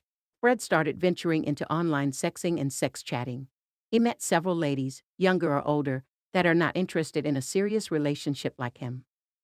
They just want to get laid until their classmates expect a relationship. While on his course the web dating, he met a girl with 2 personalities. He told me about the strange girl that can be naughty today and calm tomorrow. I told him to step out of that relationship, that the lady might be playing with his feelings. Do I look like I have any feelings? He would ask. That's true, you can be getting laid every week with your feelings attached. He just satisfied his unsatisfiable urge. He told me that what really attached him to that lady was that she looked like my doppelganger. I checked for myself and realized the lady looked like me. He traveled to meet the lady, and he got laid, mission completed. But this time, he wanted to get more. That was when it became real. This time the lady wasn't talking naughty as the first time, and he didn't really enjoy it. He told me everything. I could say that the lady might not be in the mood since I am not experienced. This morning, my mom told us that his sister and her family would be coming to celebrate Thanksgiving with us. I had seen the sister but had never seen her husband and the twins. We were all anticipating the coming of our cousins. I left for Mr. Durant's store for the day's job while my brothers helped arrange the house for the comfort of our guests. I closed the store by 9:09 p.m. sharp and took a taxi home rather than trekking as I am used to. I got home. My mom was moody yet preparing for the feast. The house was unnecessarily quiet. Then, Jake just me that the girl Fred had been meeting recently is twins and they are our cousins. How can this be resolved? How did they find out? Do you know how? Hi, I'm Stacy. I have lived alone with my mom since my sister went to college a few years back. I never knew my dad, all my memories of him were from pictures or what I was told about him. I really didn't mind, my sister was my whole world before she left for college. Recently, I have had problems with boys. No guy wanted to date me for a week at the most. The guys just wanted to get intimate with me and ditch me. At first, I thought I was the one ditching them. But now I realized I was the one being played. I couldn't take this anymore. I demanded a change, and I am trying to fix things at all costs. Things shouldn't continue like this. This is my story. This is how it began. I was the hottest girl in school. I dated as many guys as I wanted. Or should I say the guys dated me long enough as they wanted. I thought it was all about me until I realized. I wanted to make my sister's version of high school for myself. My sister, Brielle, was my best friend. She was only because she filled my head with how he dated a guy and ditched him. How another became a crybaby because of her. How Vic knelt down in the dome just to go watch a movie with her. And some other cool stuff. Don't be deceived, Brielle is way better than me. My mum said she took after our aunt, who lives in Dallas. I am just my mum's daughter. Even though I possess more prominent curves, both hind and rare, Brielle is still a babe to behold. I would have taken all her stories to be myths, but they were evident. Most of the time, when Mum was off to the office, Brielle came home with different guys. And she didn't repeat one twice. Never except for Drew. I could tell the reason myself, that guy was huge and muscular. Maybe he hit the gym regularly because the packs on his abdomen are well packed. Drew is the kind of guy every woman fantasizes about. Right from grade 8. I had been planning myself to achieve more than Brielle. She was my role model. But I wanted to reset the pace. It went well, just as I had planned. And I can tell I learned from the best. Brielle was damn good. I started with Stuart. Stuart was just the kind of guy you can call the victim of everyone. Straightforward to prey on. That day was my day to be a predator. And lo, the perfect target had started eyeing me. It was easy for me to find out this boy would die to find his way into me. I noticed this. Yet I was playing hard to get. I did winkle at him whenever I caught him staring. But he was one of those boys who really needed a motivational speaker to kill a cockroach. He was my perfect victim. And I was waiting like a cat at the end of the hole to devour the rat. We were at Hudson's party that night. Hudson wasn't really celebrating anything. In fact, no one knew his birthday because he throws a party every Friday. All Hudson needs to throw a party is his parents absent from home. I was trying to get a cocktail glass when I caught Stuart sitting on the sofa behind me. He was busy gazing at my behind while his friends were doing the talking. I don't think Stuart was really interested in the discussion. He saw himself in me. Who won't want to get their hands on those vast backsides? You can't blame the innocent boy, who doesn't know the kind of problem he was about to get into. I winkled at him as I usually do, and I was moving from the living room towards the direction of the rooms. I looked back to see if he would follow, but he was resting his back on the sofa and his friend saying things to his head this time. He got up and walked in my direction. Finally, he had been motivated. He followed me and took all the corners I took. He bumped into me, he said sorry and started shaking in his voice.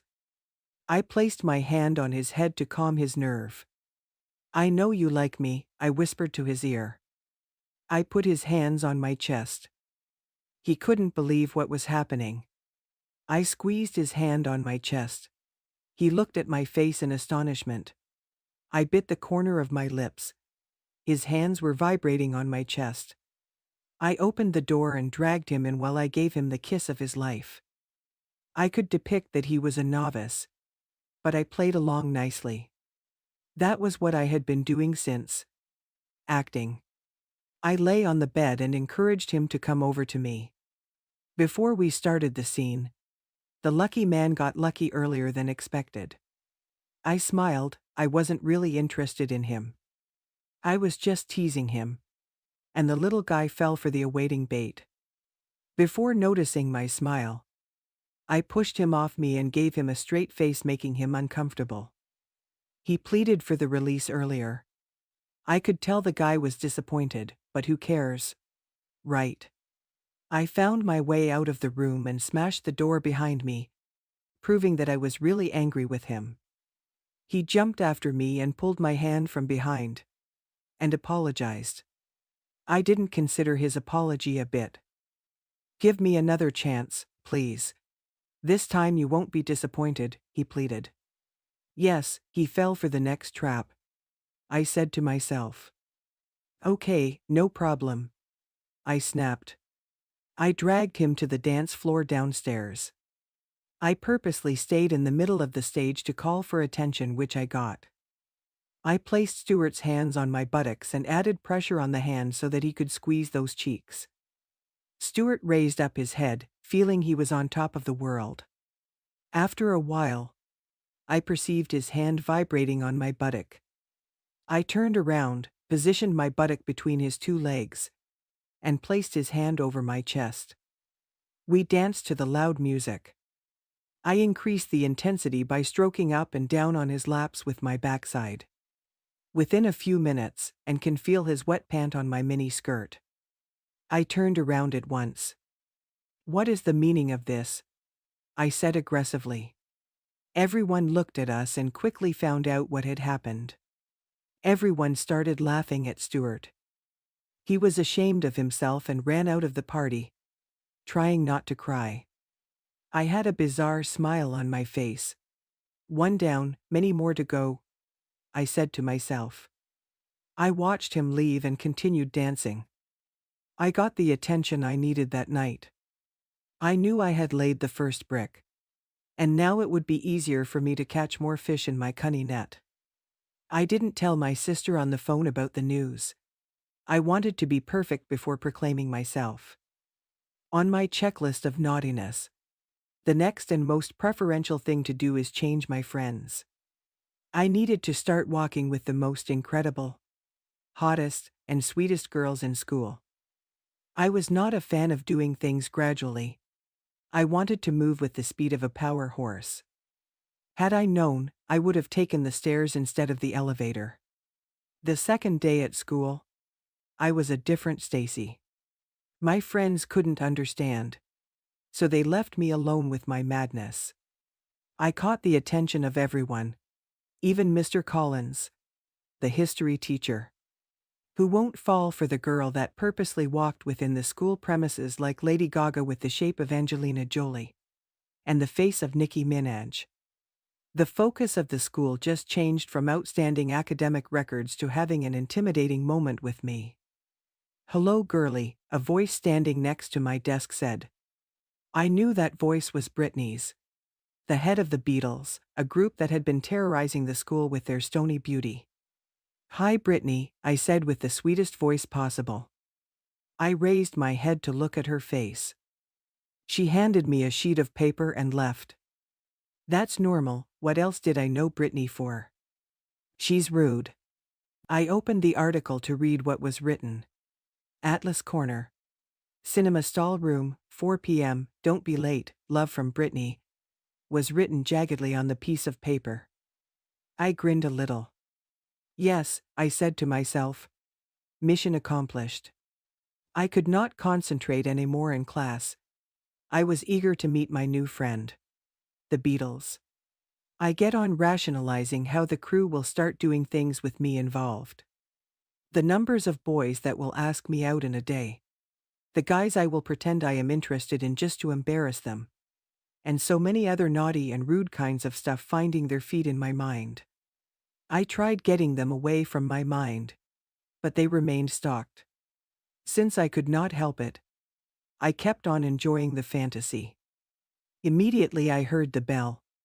I took my things, trying hard not to rush since that was my usual self. I got my bag, this time. I had a handbag instead of the typical Scotch bag. I headed straight to the cinema stall room behind the theater. I followed Brittany's direction by heart. I got to the meeting point. I never knew that place could be that dark and dusty.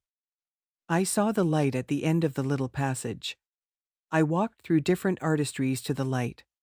And I tried not to drop anything, which would have been a mess. I got to where I saw the ray. Behold, Lucy and Pinky.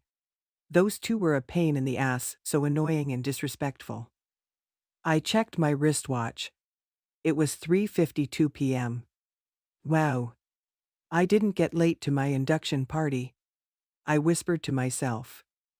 Hello, ladies, I greeted the two girls. They did not respond nor show any gesture.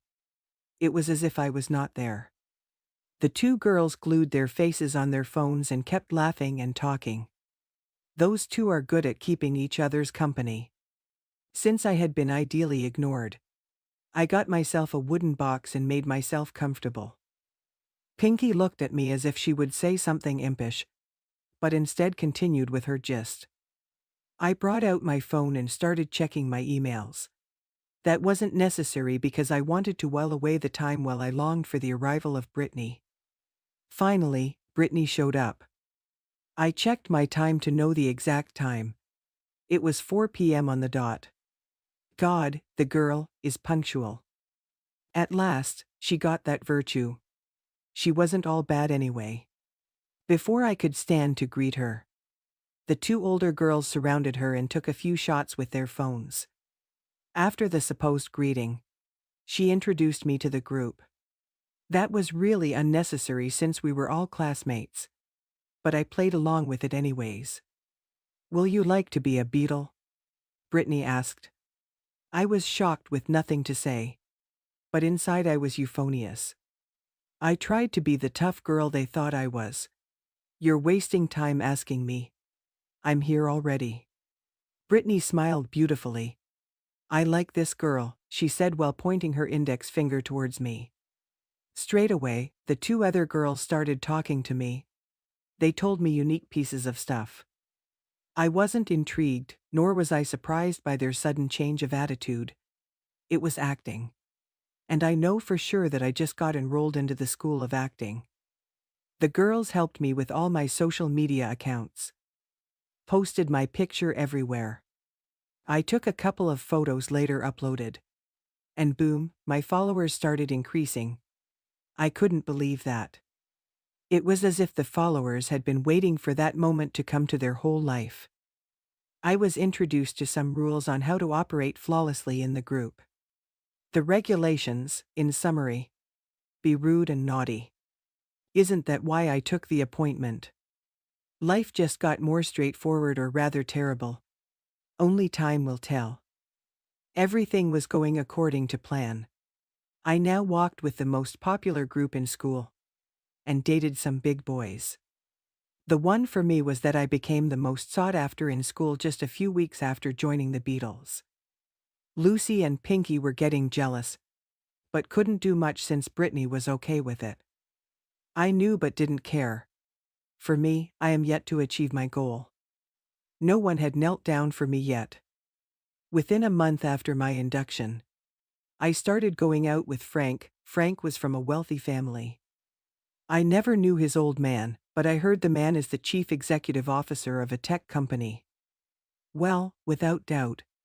I believe because Frank did brag about his father's achievement.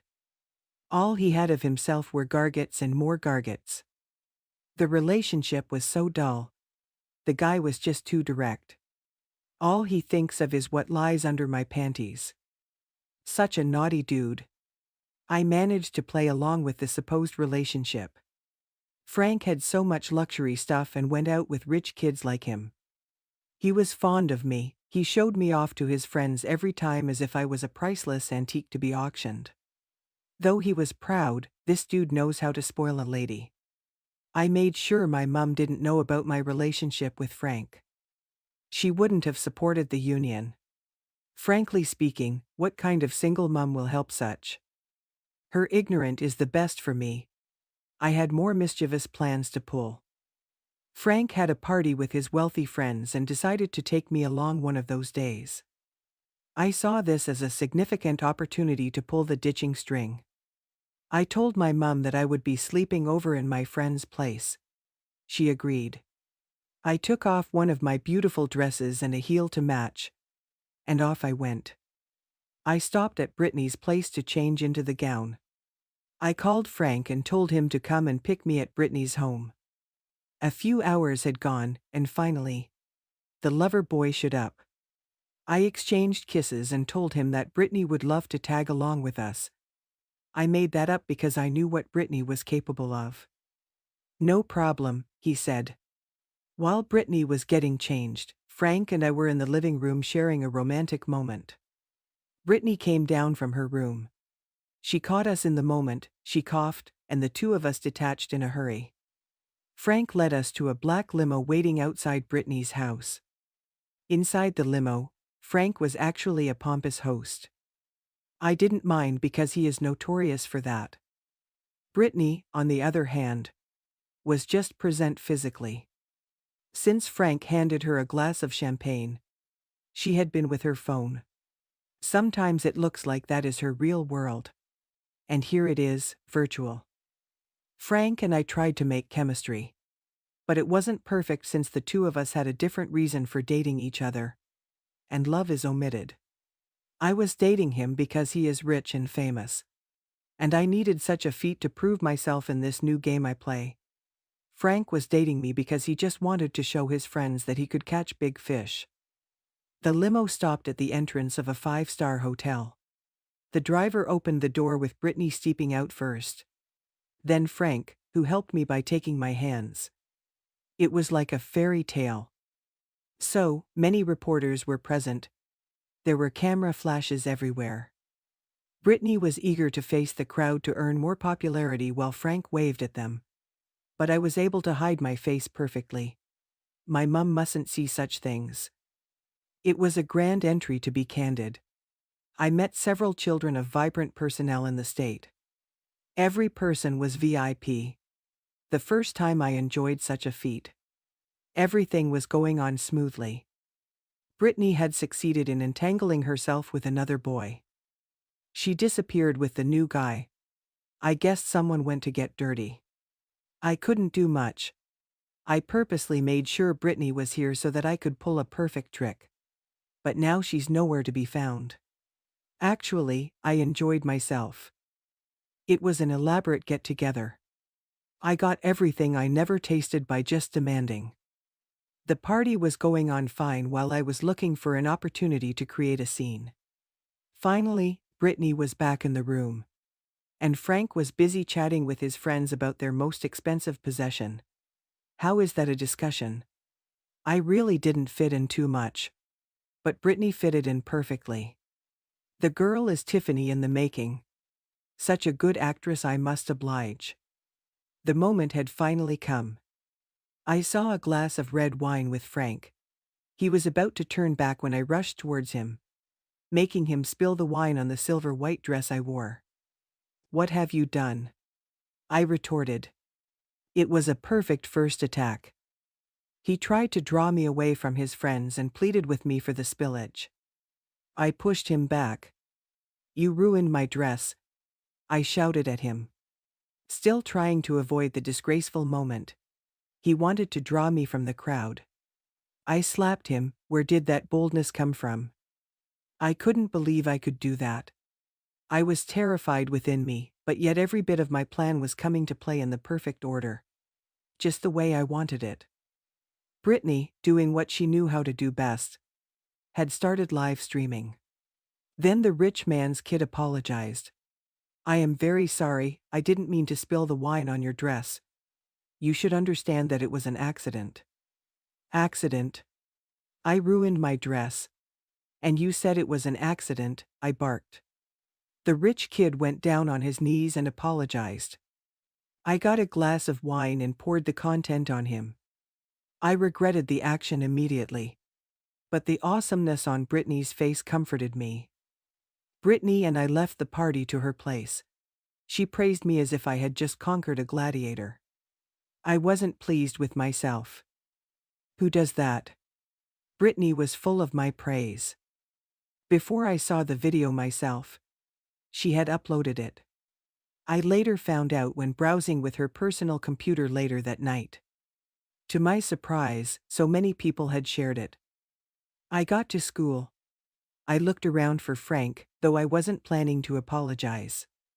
I just wanted to see him for no reason whatsoever. I could not find him anywhere. I couldn't send a call through. Hudson later blew the news. He had left the city for another country. At that moment, I knew that it was a game over. Times passed, then came Brad. Brad was a transfer student from another city. This boy was the kind of boy Mama would be proud of. He looked older than his age. But after some research, the rest of the Beatles and I found out he is just 17. No, this can't be the truth.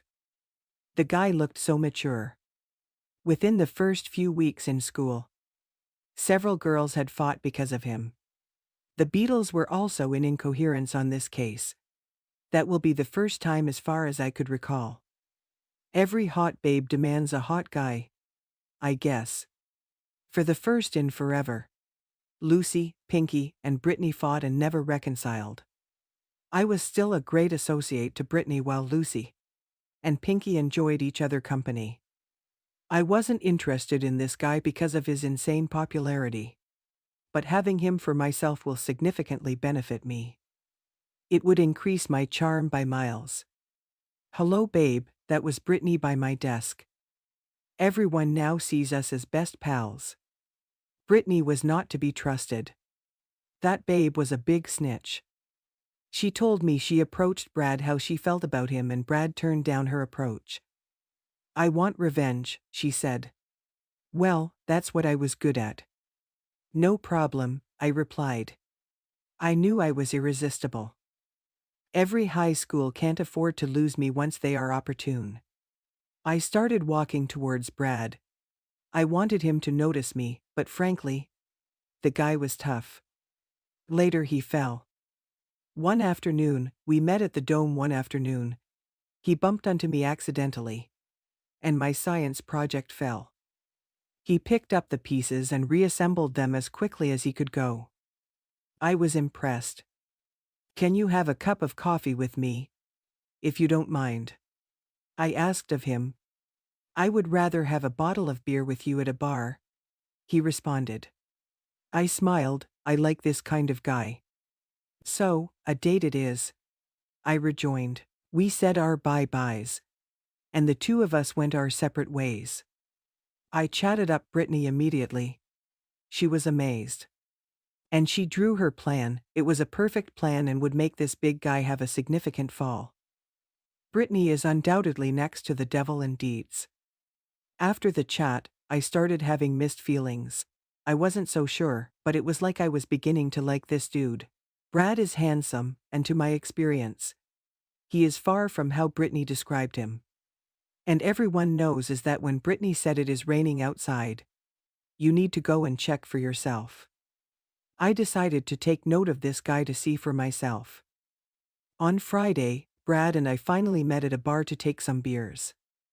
The bartender didn't bother to ask for our age, judging by Brad's enormous stature. We got ourselves an empty sight and yacked away the whole time. The boy was amusing to be with. I got drunk, don't judge me. I don't drink. He got us a taxi and took me home. Most guys would have taken advantage of me that night. But he didn't.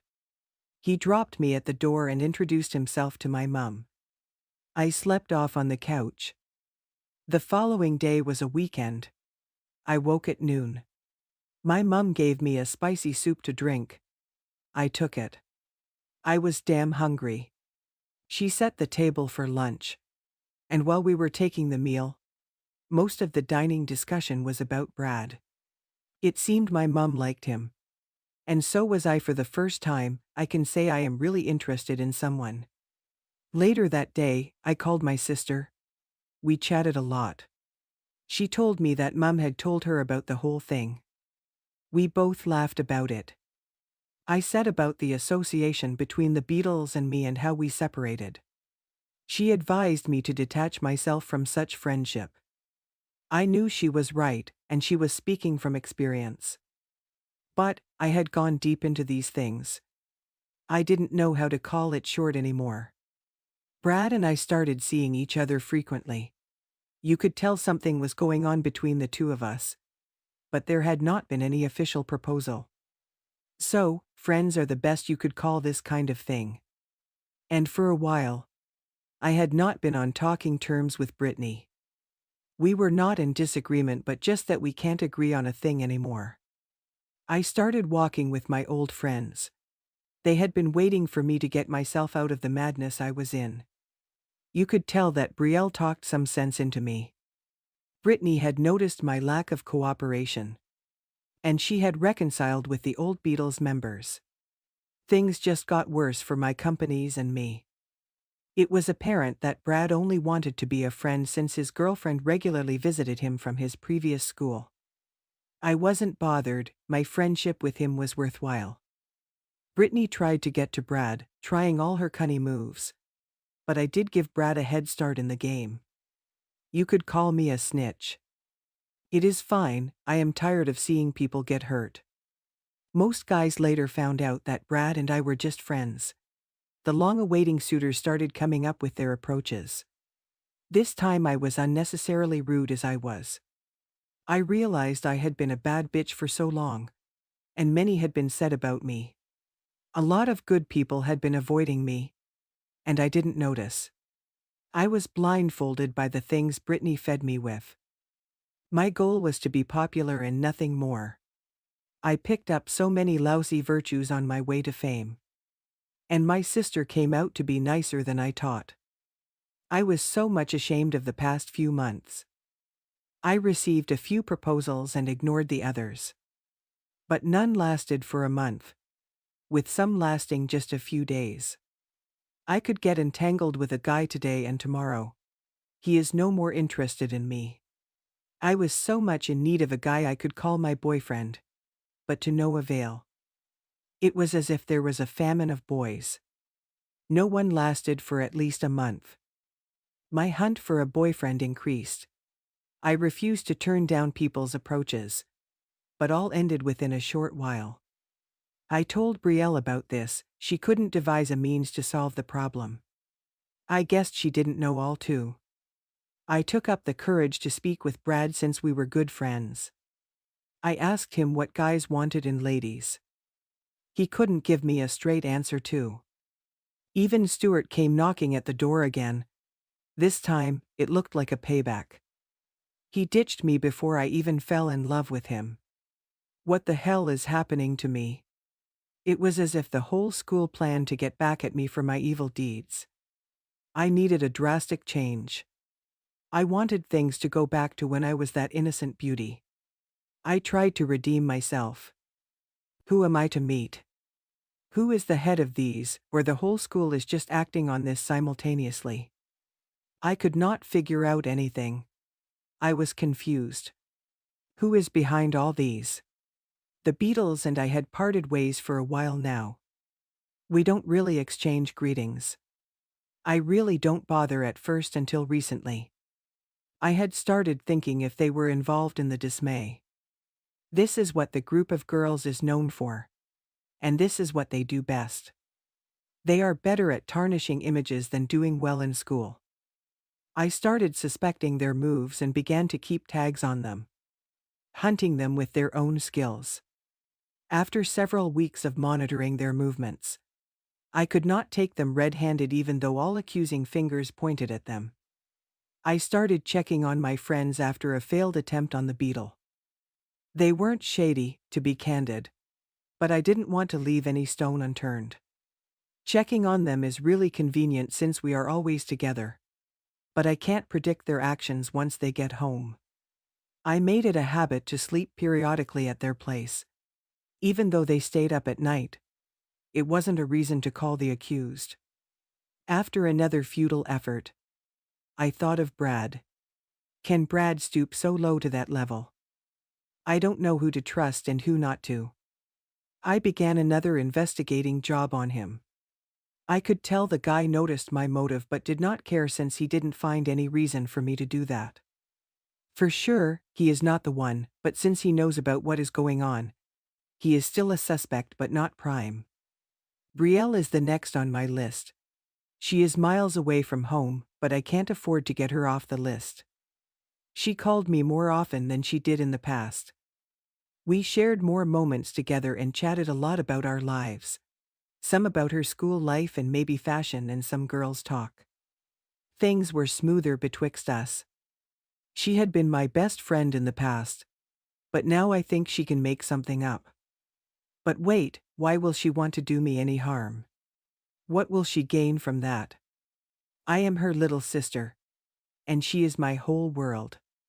Even if I tried to pop my nose in her matters, I could not do that well since she barely came home. She only comes on holiday. I don't know what to do and who to hold the victim. I don't like this period.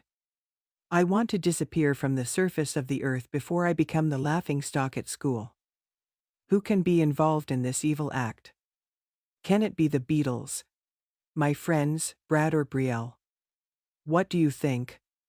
Do you think? Do you think? Do you think?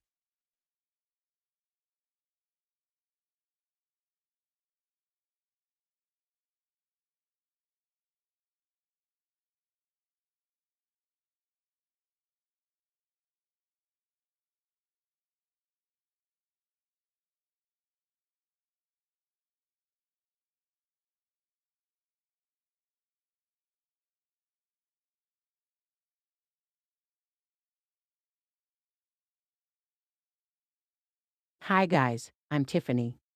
And I grew up being called Daddy's princess. But if ever a lie was detected real quick, this was it. If I'm Daddy's princess, then Daddy must be a king. And one thing for sure, kings have castles, but our home is far from being called one. For college dropouts who had to take on multiple jobs so we could at least have our plates half filled every morning and evening. They were doing bad, and although I had been deluded as a child by the mirage that I was an actual princess, reality soon caught up with me when I had to take on several chores at home from a very early age. Though we were content with what we had, we were far from comfortable. This is no life for a princess.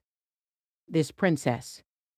Don't get it twisted. I am greatly loved by my parents, and even though they lack the elaborate means of saying so. This, however, hasn't stopped them from guarding me jealously from the prying eyes of the male folk. Princesses don't sell themselves short, Dad will always say as he cautioned me against getting too comfortable with the opposite sex. But I knew every princess is entitled to a Prince Charming. And so I just don't get why Dad won't let my prince find me. At least he'll rescue me from the jaws of poverty, and they'll have one less mouth to feed even though their belly will still not be filled. You could call me naive for taking the princess thing too far, but hey. I'm barely 16, and I fell quickly for the Cinderella story, so what do you expect? So back to where I was. A princess without a castle, crown, and cash. bearing the name, possessing the beauty and personality of a princess, but lacking the purse of royalty. Having parents who never really graduated and are not digitally, globally, and technologically up to date can be quite challenging, to say the least.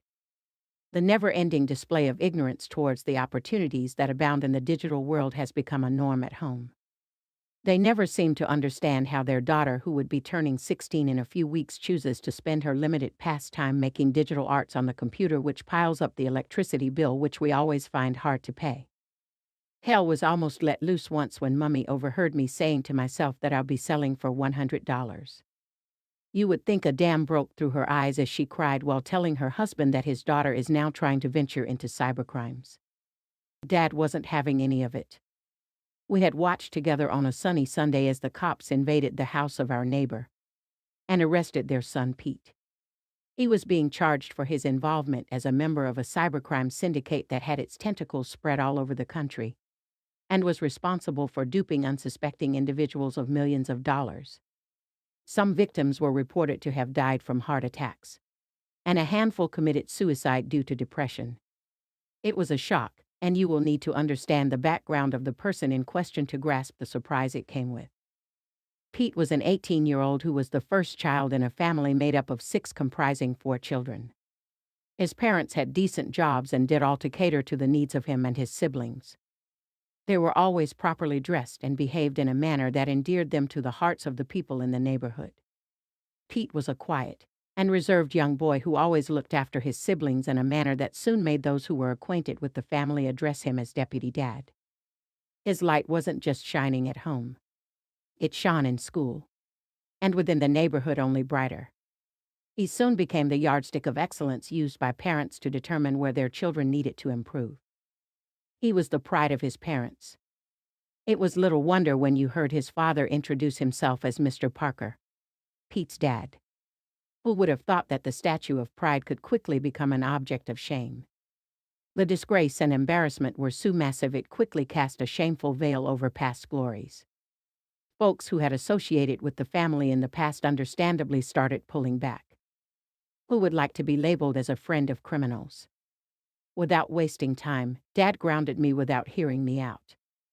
He was now more determined than ever to pay close attention to the few friends that I managed to keep.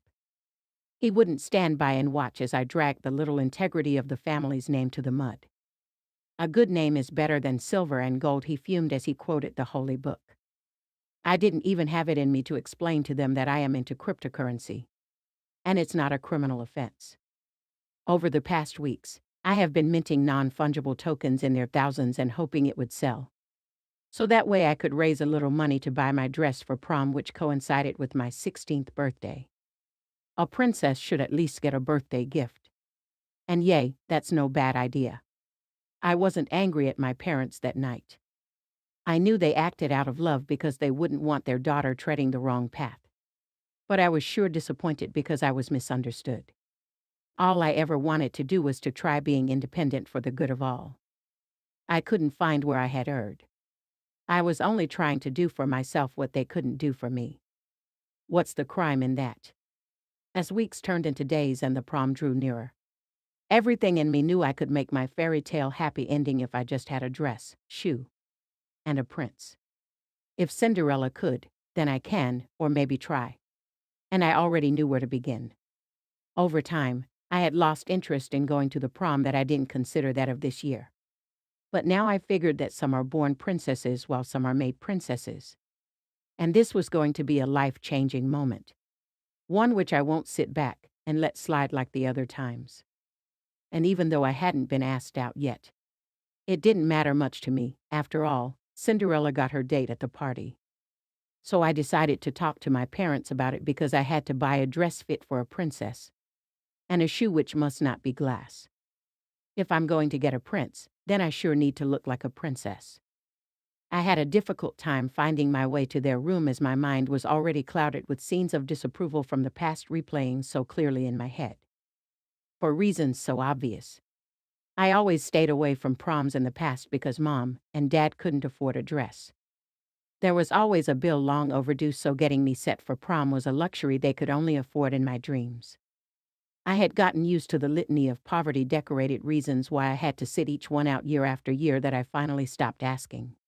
But standing before their door, I just wished for a positive response for the first time in my life. I had barely announced my presence with a knock when I heard Mummy's voice from within making sounds whose emotions I couldn't tell. These sounds were quite different from the last time when Dad had just returned from a 3-month trip. A light taps to the slightly open door, and I found myself standing before my parents. They both looked all right, but being acquainted with it from birth, I could see it on their faces, I could smell it very strongly in the room, and I rightly knew just then that we were in serious debt. I just didn't know how bad. I had a lot of emotions running through me, and I was beginning to feel guilty for wanting to make a request. Any request made now would further ruin the atmosphere. How would I make my desire known without coming off as an ungrateful child who doesn't understand the level of sacrifices being made daily just to keep some air in my nose? Either way, I was here now, so I might as well just get on with it. I started by letting them know that I appreciate all that they have done, are doing, and will continue to do for me, but I simply wanted to be a part of the prom this year for the first time in my life, and I'll be needing a dress. I had nothing decent to wear for prom as it had been a while they got me new clothes. This was the final chance I had to experience what a prom was like before I graduated. Time has never really moved so slow as Mummy looked intently at me with a smile that couldn't hide her teary eyes. Pulling me closer for a warm embrace, she burst into tears that broke me. While I tried to console her, I could hear Daddy's footsteps fading. He had always been the better one at concealing emotions. All the same, I knew he was hurt by the fact that he had not been able to give me the kind of life I desired. Not even for once. Pulling herself together, Mummy tells me the very thing I had known: we were neck deep in debt. Our rent had been 6 months overdue, and we had just been served an eviction notice for 3 weeks or face a forceful ejection. It hit me hard. I was so sure the walls were turning real fast. All this time I thought we were at the bottom of the barrel. I never knew we were under it. I woke up with a feeling worse than a hangover. It wasn't the first time I had to be denied, but it was the first time it caused a breakdown. If it were possible, I would tear the pages of last night out of the story of my life. It was clear my birthday this year was going to feature the usual nothing.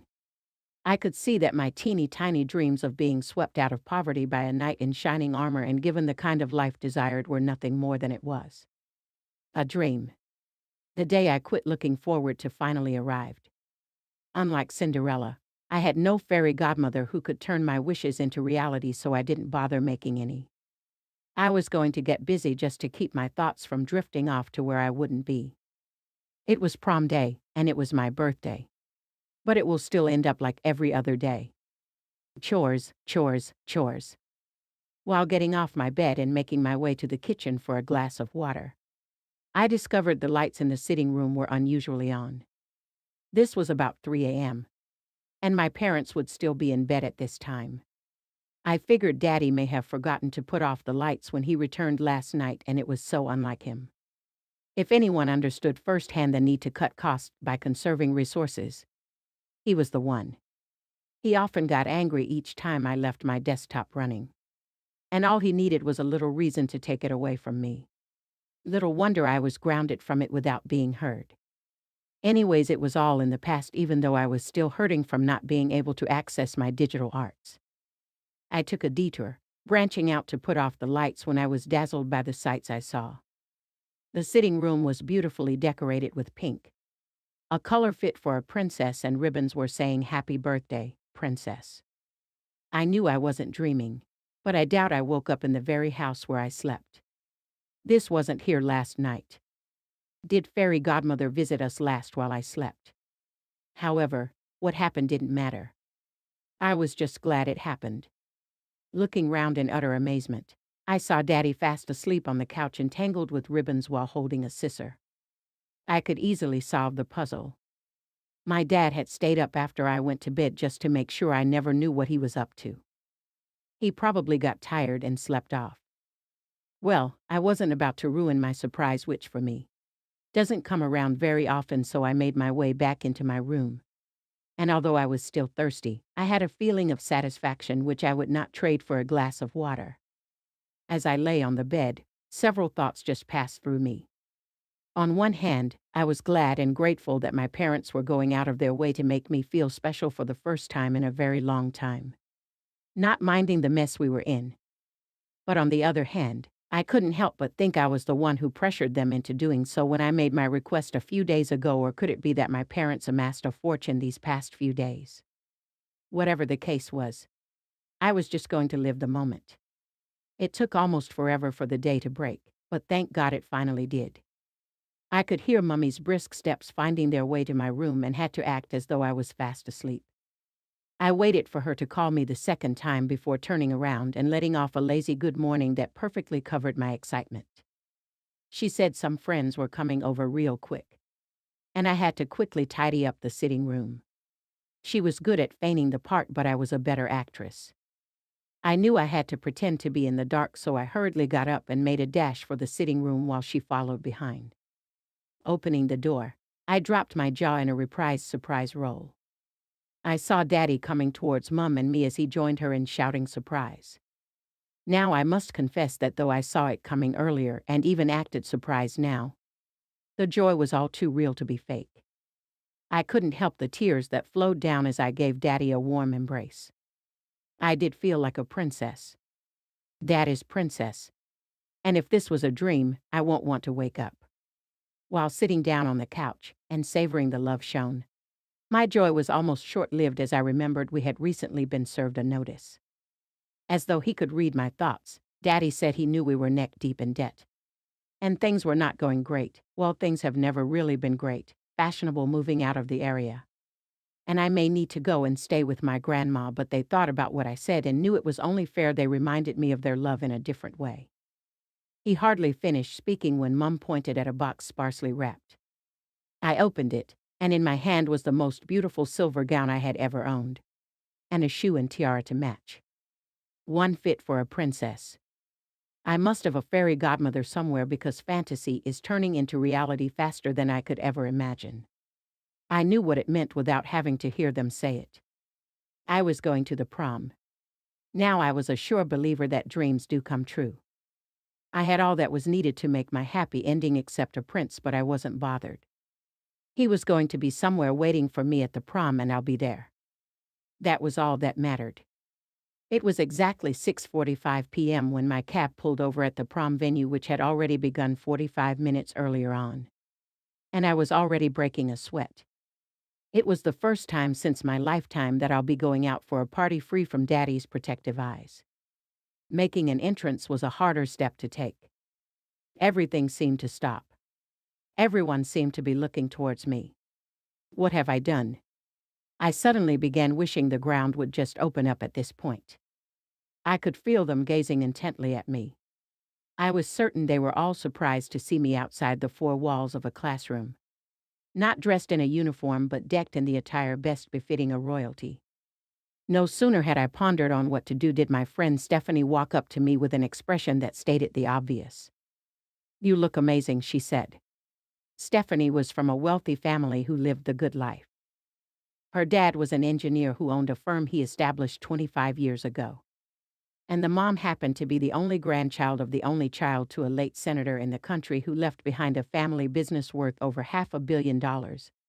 So they had no issues providing more than enough to keep her comfortable.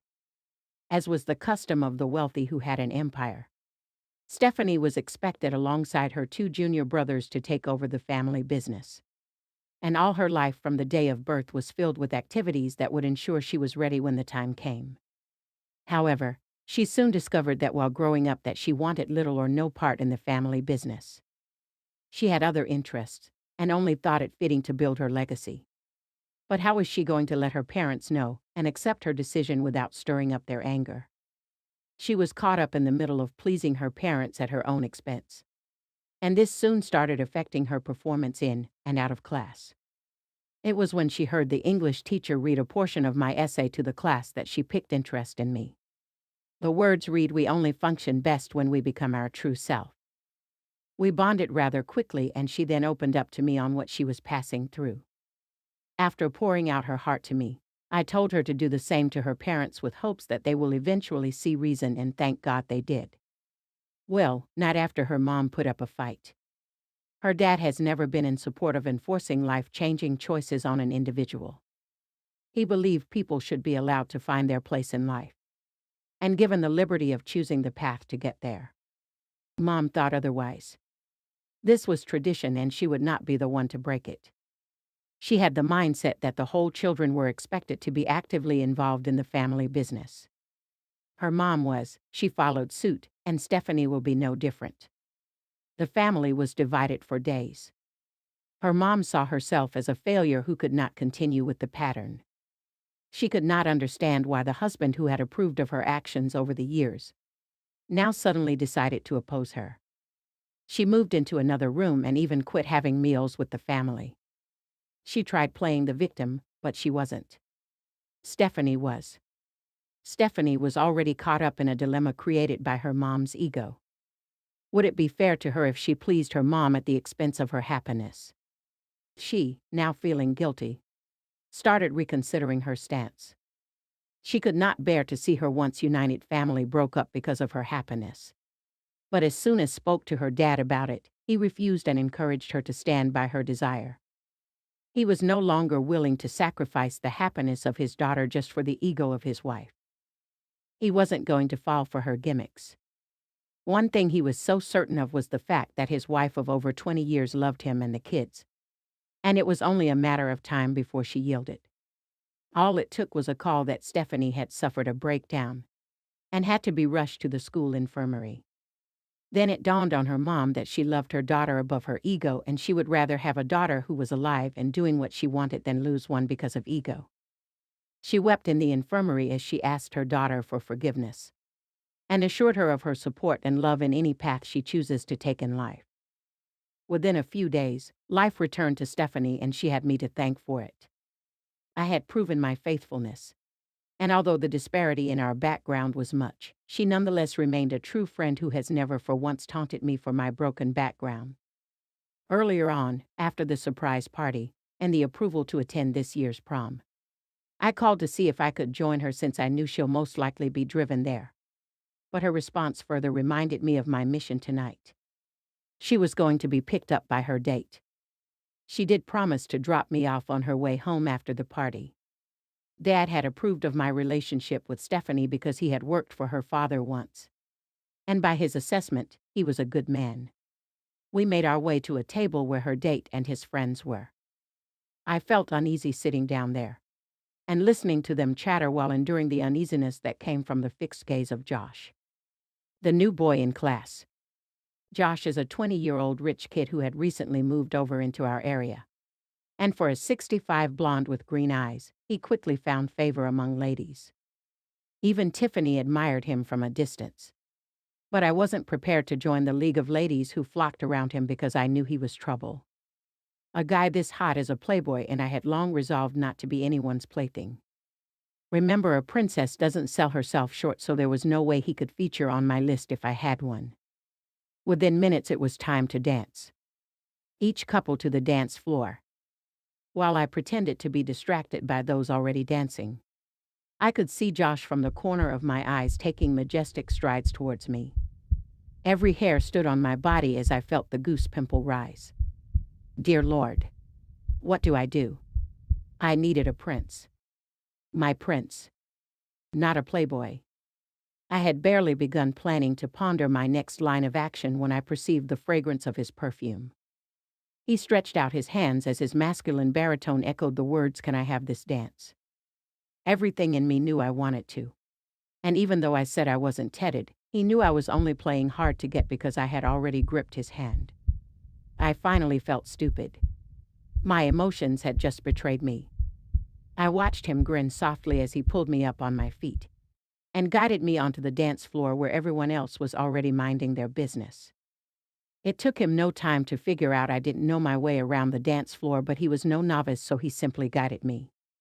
With his arms wrapped around my waist and killer gazes shot from his eyes to mine, I found myself forgetting about the prince The Playboy was all my vision could capture. The princess and the Playboy. I could swear I had my defenses set up, but I saw them come crashing down when he softly whispered in my ears, "You are beautiful."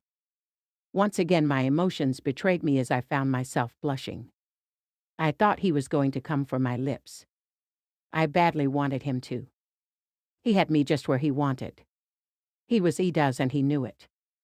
This was not what I bargained for, but at this point, it felt like the best deal available, the Playboy until the prince arrives. It didn't just feel right, it felt perfect. For a moment there it felt as if we were alone there. Just the two of us in my world, and it felt so complete. My moment of fantasy came to a halt when the music stopped. We had to return to our seats, but this time around Josh made me sit beside him. How he could get me to do things without an ounce of resistance on my part was very surprising. We got off talking and I could not help but admire his masculine features. He had an aura of confidence emanating from him which magnified everything hot thing about him, but though confident, he was not proud in any way. I saw a part of him I had never seen before, and it was clear I had misjudged him. He seemed to know what to say, how, and when to say it. I did ask a question that had disturbed me all along. And another person would have asked the same thing, because how a guy this hot could come to a prom without a date is a sight you don't usually see. Well, it turns out that he was stood up by his supposed date that night. And I was glad she did. But I had questions. What happens after tonight? What becomes of this conversation? Where does it lead us? The night finally drew to a close, and it was already evident I won't be joining Stephanie's ride. Josh had offered to take me home. A gentleman indeed. He pulled over just in front of my house as requested for my number, which I readily gave. The lights on the inside indicated my parents were still up. My mom opened the door before I could knock, and I saw the expression of concern on their faces. For some reason, Dad didn't ask about the handsome guy who dropped me off as the initial plan to join Stephanie back. I guess he was just glad I arrived safely after having a good time, although I knew that at some point I would have some explaining to do. It would not be tonight. Dad had made a promise that he would look out for the friends that I kept, and I was certain that he would fulfill it. Reminiscing over the good time with the good guy was what I wasn't going to do in a hurry. It suddenly dawned on me that I hadn't thought about my imaginary Prince Charming for over 3 hours. I wasn't the least bothered that I never met him. The Playboy had been filled up the void very well. On the second thought, I did meet my prince. Oh my gosh. It was Josh. I eagerly held my phone, anticipating a phone call or text. And it did come. As expected, I cherished and savored every letter, word, and sentence. He thanked me for standing in as his date tonight and hoped to get to know me better. He even mentioned his dad's housewarming party coming up in 3 months, and asked that I come around. Now my excitement and hope for a happy ending were going to be dashed in pieces. His invitation now brought the sad reality back to mind. We were moving out of the area in 3 weeks. As I lay nursing my wounds from a broken heart, I soon found myself becoming angry at everything. Why did I go to the prom? Why did my parents give in to my request? Why was this year not like the last? If I had stayed back, I would not have met Josh. And I won't be in this mess.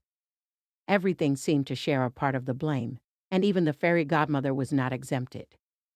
At this point, I needed a distraction. Any distraction was welcome. But it seemed impossible, as everything seemed to remind me of my almost happy never after. I was going to lose something I barely had. Turning over to my desktop, I picked myself up, hoping to find momentary relief in form of distraction. And my crypto was the next best exciting thing after Josh. Along with the surprise earlier in the day, Dad had equally lifted the ban, and so I had nothing keeping me from my digital arts. Before long I was in my digital space, and I just froze to my bones. How possible could this be? I've been getting surprises all day, but this beats it. One of my digital arts just auctioned for the crypto equivalent to $1 million. I could barely sleep. Once it was daybreak, I rushed back to confirm I wasn't dreaming. It was still there.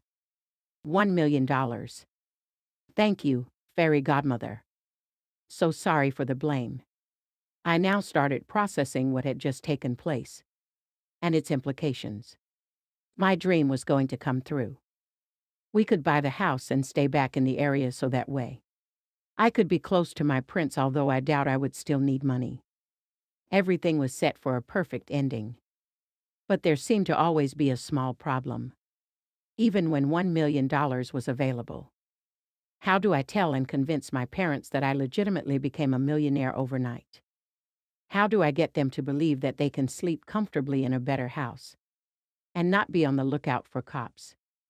It seems that even with $1 million, I may not still be able to help my parents without reprogramming their mindset, and it wasn't going to be a walk in the park. Hey guys, I would love to know your thoughts on what decision you feel is best for me. What will you do if you were me?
How I milked my neighbor's goat in 10 minutes.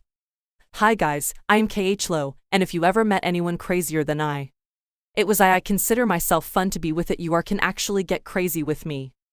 I would take up adventures simply because it was just an adventure. For reasons which I can't properly understand, I have always had a level of curiosity you don't get to see in most people you meet on a daily. Some say curiosity killed the cat. Well, for KH Low, curiously was her life wire. The very thing that kept her going. My curiosity always gave me something new to focus on and a direction in which I could channel my energy. I would swim through land or walk on water just to find answers about certain things that puzzled me, and trust me, I always had questions. My head seems to always question the reason why things were the way they were. The cause and effect of certain actions taken. This has made me learn by experience 1,000 ways things don't work. For instance, one time while I was just 3 years old, I got surprised when I closely observed that a newly wedded couple that was our next-door neighbor. I could tell her stomach of the wife was increasingly getting bigger than Mummy's own. This gave me quite a great bit of concern because Mummy was older than her and by default should have the bigger stomach. While I was still trying to put pieces together, I discovered that the size was no more as big as it was, but she now carried a child smaller than myself. I couldn't help it anymore, and so I walked up to Mummy, who seemed rather happy this woman was beating her to the belly race. "Mummy, from where did she get the baby?" I inquired. "She got it from within her," Mummy said. "Who put it within her?" I further asked. "Well, she has always had it within her, she just decided to bring it out now," Mummy replied, cleverly avoiding details that were not fit for a 5-year-old. I wasn't satisfied, and it was no new knowledge that I won't leave until my curiosity had been satisfied and my questions answered. How did she bring it out? Does she still have any more left in her? While Mummy was still figuring out a way of escape, I gave the final blow. "Can you bring out a baby for me now?" At this point, a dad who was amused and thrilled altogether by the uncommon intelligence displayed by me just like other times burst out laughing as he picked me up from the ground. "Yes, when Mummy is ready, she will bring out one," he said while passing her a naughty glance. Though my curiosity was still not satisfied yet, I had the promise of a baby which I eagerly now looked forward to, and so I let the sleeping dog lie. Children have a knack for imitating what they see others do. Well, K.H. Lowe was not your regular kid. If I wasn't imitating what I had seen, I was initiating what I had imagined. This lesson my parents learned very early, and so while great caution was taken when doing certain things while I was around, they equally paid close attention when I was on my own because I was always up to something. Fast forward to a year later and I had my 4th birthday party being celebrated. It was usually fun, and this time was no different. The colorful event had neighbors, friends, and well-wishers come over. While they sang the traditional happy birthday song, my eyes were fixed on the 4 lit candles which I was expected to blow out. And as you will rightly guess, I had questions. One of the reasons you would want to avoid my questions is because I usually paid attention to details others might pass on as insignificant. I won't say that I have a photographic memory, but I clearly remember that during last year's birthday celebration, I had just 3 wax candles to blow out. But now they were 4. One thing I find fascinating is the fact that I was never allowed to eat them. What in the world were candles doing on a cake when you are not allowed to eat them? Did they make the cake sweeter? Why were they now 4? I could have gone on a quest to get answers from Mummy and Daddy almost immediately. But it was my birthday party and they were all over the place, and I won't get the attention I needed. If I was going to get answers, I would have to find them myself, and so I began to hatch a plan. The taste of the pudding has got to be in the eating, so if you ever come around and get served something nice with candles in it, the whole credit shouldn't be given to Mum because your baby girl equally paid the cooking pot a visit. Standing in front of the mirror, I had never been more proud and excited. The holidays were over and today was resumption day. Mum and Dad would finally heave temporal sighs of relief as I'll be away from home for a few hours. I was already 16 and from all indications, I got wilder and more inquisitive with age. Mom had finally fulfilled the promise of bringing out a baby 2 times over. Keeping up with my siblings was not really going to be a difficult task. No, they already dealt with K.H. Lowe. Unlike me, my 2 siblings were just regular kids who were only intrigued by things they saw but lost interest immediately they saw something else. Yeah, they were easily distracted, but it was going to be easy keeping them on a leash. I was quite popular in school. I don't really know how I do it, but it just seemed real easy making my presence felt. One way or another, K.H. Lowe would always happen. I had no issues making friends. If you could get crazy, then we could be besties. Teachers knew me for me. Quite a few had noted that they were always glad when rounding up a lesson. I asked questions that kept them on their toes. Don't get me wrong, even though my questions could seem and sound naughty, they didn't stem from a motive to cause mischief but from a desire to learn. If I have already painted the picture of a girl who always came out of every adventure decked in glory, then please accept my apology. Curiosity, like most things, has got its pros and cons, and for a girl who was always on the go, I got into some kind of trouble every now and then. Most times, they were life-threatening, and other times, they just simply created foes. I have had to be rescued from a fire incident started by me. A friend had to be rushed to the emergency room, all because she joined me in an expedition that didn't really come out as planned. In a church, at a party, in school, and everywhere KHLO has been, I have had an unfair share of being criticized more than celebrated. Whenever KHLO happened, it was really easy to see me as a kid without a proper home upbringing who was sore on the skin of everyone, especially her parents. But if I pull off a stunt that ends well, my parents were considered fortunate to have me in the family. We have had visitors come to our home at odd times. Some came to plead with my parents to keep me far from their children, others came to issue warnings to me right in front of my parents. Well, it never really bothered me the least bit. I always try to be KHLO, and there are times it's synonymous with danger and destruction, or glory and fame. So when next you seem to envy me, just remember that there are always two sides to a coin. Like every other student, I did have certain subjects that easily appealed to me. One of which was biology. Each topic just gave me so many avenues for adventure. So now you can understand my excitement when the first teacher to step into the class was the biology teacher. She immediately had my attention when she announced that we were going to study the reproductive system of animals. No sooner had she said so did I find myself walking the part of a pleasurable memory lane. It all started at the end of last semester when our final topic was the human reproductive system and reproduction. I had listened with rapt attention as she explained the steps involved taken before reproduction can occur.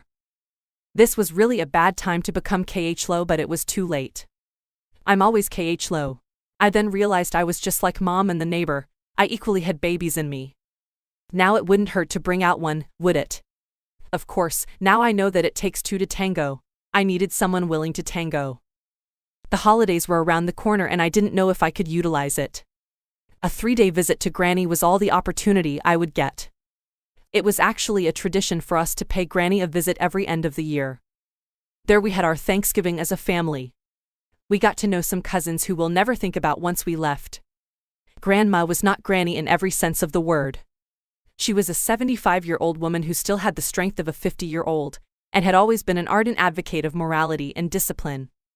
Arrangements were made when she turned 65 to get someone to assist her. But she vehemently opposed it. She hated to think of herself as being so vulnerable she would need a helper. A blow from arthritis at age 70 had her reconsidering her stance. This was when Dave was introduced into the scene. A grumpy 12-year-old who just sat around waiting for instructions. Not much is known about Dave's past except that he was the 5th child of a woman who had 6 children for different men. His mom lived a promiscuous life, and she took in for several men who either denied being responsible for the pregnancy or abandoned her to raise the kids alone, as some of them were already married with kids. This further led her into prostitution as a means of livelihood. She learned by experience that being a single mom barely had any advantage, as she was now plagued with a level of poverty so intense that the kids were neglected. When it became apparent that the income she generated through her trade was not going to be enough for her and the kids, she decided to initiate those old enough into one vice or the other. For the 2 girls who just became teens, she would often send them to spend the night with various men, and they would return with the proceeds by daybreak. They were quickly exposed to the lifestyle of sex and drugs. The boys were not spared either. Once they were old enough to run, she sent them out to the streets to go pickpocketing. The home quickly became an abode for criminals. While Dave turned 3 years, his mom sexually contracted a deadly disease and passed away. Now being orphaned at an early age, he was sent into the orphanage home pending when foster parents were willing to adopt him. Although the kind of lifestyle Dave experienced in his home was not really present at the orphanage was no kinder to him. The matrons placed over the children always diverted the funds and foodstuffs donated by well-meaning individuals and firms, and this caused the children to be malnourished and neglected to a great extent. The kids soon got used to the lifestyle of survival of the fittest. Bullying was a constant feature in the house, and it was no news when you heard that a kid had run away from the home. If brought back to the orphanage, the kid was made to face severe punishments just to make sure he never repeated the act. Dave ran away twice. The first time was when he was 7 years of age, and the second time was when he was about clocking 12 in 3 days. It was while my dad was at the orphanage making inquiries about the adoption process that he saw Dave being led back into the home. The look on the faces of other children suggested that Dave was in for a treatment he knew too well. There was just something about the whole scene that Daddy could relate to. Upon further inquiry about Dave, he saw so much of himself in Dave that he decided that he, Dave, fit the profile of the individual Grandma needed around. Of course, Dave would need to have some work done on him, but Dad was convinced Grandma was well suited to handle Dave. After all, she did a good job on him years back. And Dave was really no different. He was just going through the same things Dad experienced years ago. My dad was the first of 3 children, all from the same couple. He was the product of pure love between 2 couples.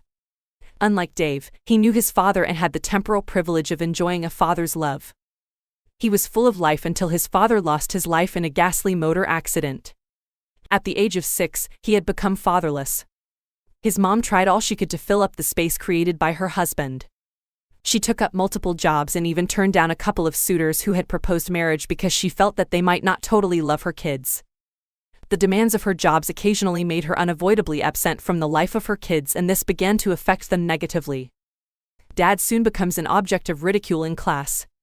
He was not spared the torments of bullies, and this further caused a decline in his grade. He gradually became a recluse, cutting off from the rest of the world when he still had a lot to offer. The kid who was once full of energy and positivity now battled with low self-esteem. He saw himself amounting to nothing and thought that he would die soon. A thought that he saw as a relief since it would put an end to his misery. Grandma often came home late at night and was always too tired to check up on how the day went for the kids. So it took a while before she noticed the mess she had made. She immediately began making adjustments by cutting down her work hours, visiting the kids in school twice a week, and spending more time with them at home. As soon as Dad started getting the reassurance of his mother's love, he began standing up to the bullies in school because he knew his mom would show up to his defense as she once did when she confronted a bully who regularly picked up on Dad. She reported the matter to the school authorities and the boy was suspended for a while. As time went by, Grandma rebuilt his confidence and self-esteem. She made him always seek something positive in any negative circumstance. Thanks to Grandma's resilience, Dad turned out great, and he knew she could do the same for Dave. Making our way to the front porch of Granny's house, we were greeted by the now 17-year-old Dave who, although was far from being a fine gentleman, was now so full of life. It was no surprise. Grandma's recipe had worked just as Mom and Dad said it would. It always worked. It worked on Dad and it helped shape him into a man very conscious of how limited time is. Although Dave was so eager to please everyone, it was the night before we left that I paid attention to him. I was actually keeping him at arm's length because there was really nothing about him that appealed to me. The house was finally crowned as uncles came with their families.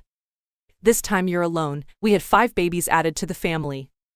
The rooms were filled up and the kids were made to share the same room with Dave. Deep into the night, you could hear the little babies crying in the other room, and while it kept me from falling asleep, everyone else had dozed off, or so I thought. The babies reminded me of the reproduction lessons we had had and my desire to explore. While I tried taking my mind off it, Dave sleepily crossed his hand over me, laying it on my belly. I made to brush his hand aside, but that became my undoing as it grazed the tip of my breasts. That sent a sweet tingling sensation running down my body, and I had to now move my body in a rhythmic fashion to ensure a repetition of body contact. Before long, I felt something rock hard poking and rubbing me. In no time I found myself guiding his hands down a warm, moist, and slippery path which felt so good. I then wondered why my teacher skipped the part where you find yourself on the moon. A shout from Grandma was what it took to end a journey that had barely begun. She had fallen down while making her way to the restroom. We were all surrounding her in no time, and she had to be rushed to the clinic where she was admitted for the night, and Mom and Dave had to stay with her. By morning, she was declared all right but advised to rest a lot. Dad picked up Mom, Grandma, and Dave from the clinic before taking us back home. I was really frustrated as I had some unfinished business. Standing on the porch and waving goodbye as Daddy drove off was Dave, who I was certain couldn't wait for the next Thanksgiving. I may not have completed this expedition, but it gave me a renewed passion to seize the opportunity when next it came. Wherever it came, back to the classroom, the lesson was delivered as expected. We specifically learned about the reproduction of a goat and how it breastfed its kid. The whole class was almost thrown into a frenzy at some point when the teacher mentioned that a kid wasn't the only one who took goat milk. Humans equally did. You could literally see the look of disgust on our faces. It was very difficult putting the pieces together. If we took the same milk the goats did, can we be called goats? Why don't we have the same horn they had? Why don't we walk on all fours just as they did? Why don't we bleat the same way they did? Can we eat the grass they ate and still stay healthy? The teacher very well knew that he had some questions to answer, but he wanted to keep us anticipating the next class, so he decided not to take questions today. I've never had the patience to wait for an answer. You either give it to me now or I get it now. I wasn't going to let this pass, and you could bet on it. I needed to know if I belonged to the family of goats. Immediately I got home, I headed straight for my laptop. It was one of the tools which aided me in fact findings. I started surfing the web looking for goats and answers. After a few minutes, it became clear. Humans actually consume goat milk, but it passed through processes that made it safe for us. Wow, I was glad I wasn't a goat. Curiosity further led me into watching how this goat milk was obtained. I watched the milking process. It looked very easy, and I knew that I could do it. I knew I would do it.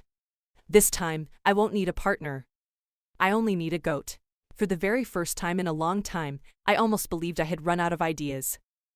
How was I going to lay my hands on a goat? Every possible means seemed to have its own hurdle. I couldn't visit the zoo just to milk a goat. I couldn't suddenly ask Mom and Dad to get me a goat as a pet. We already had 3 dogs which regularly made messes I had to clean up while fuming with rage. They would definitely know that I was up to something, and I am not keen on bringing them in on my next point of gender.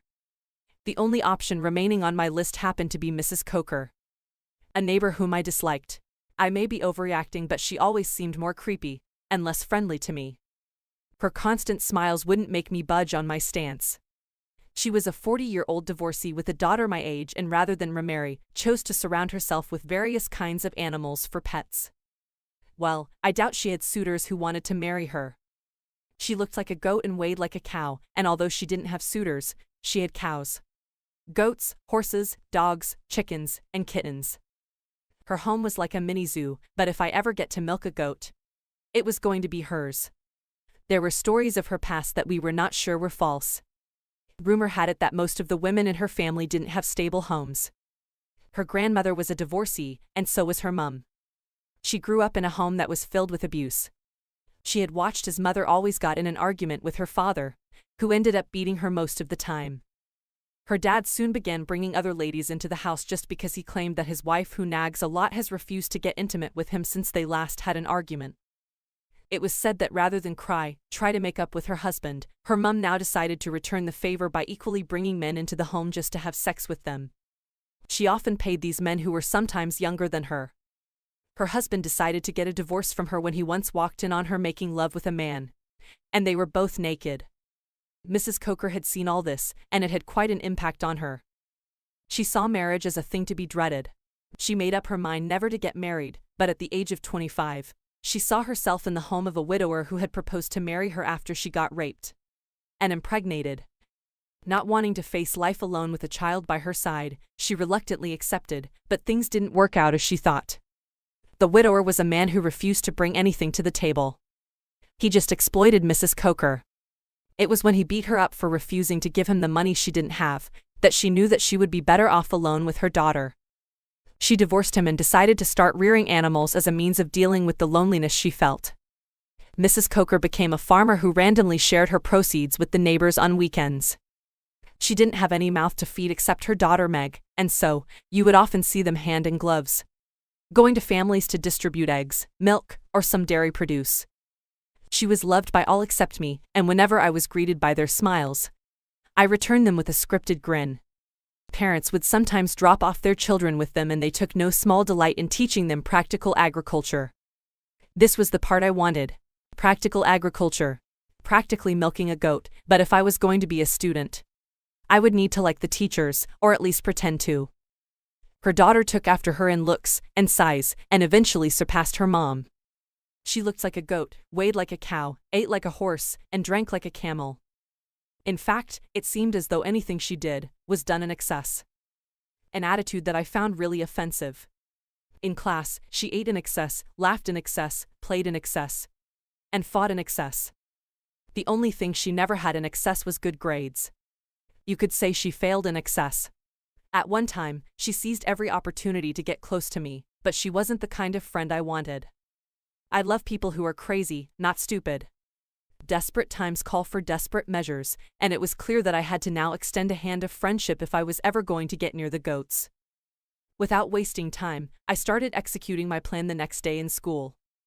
It wasn't difficult finding an opportunity as I knew she always never did her assignments at home. She had to copy it from someone else in school. I was going to save her today. I gave her my book, which she hastily took, and that began our friendship. While she saw me as an escape route to better grades, I saw her as the path that leads to the goats.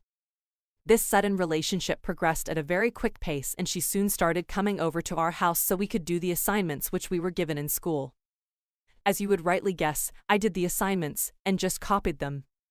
Before long, she became a regular visitor at our home, and although my mom and dad were very much surprised as everyone else was, they were not against the friendship as it meant we received more agricultural produce. You could call me a manipulator, but I was getting close to my goal. And besides, our relationship was mutually beneficial to everyone involved. I was helping her get good grades, and it was only fair she helped me get some good milk. Did I really like her personality? No, I didn't. Was she ever going to be more than access to milking the goats? I don't know. What happens to the relationship after I get the milk?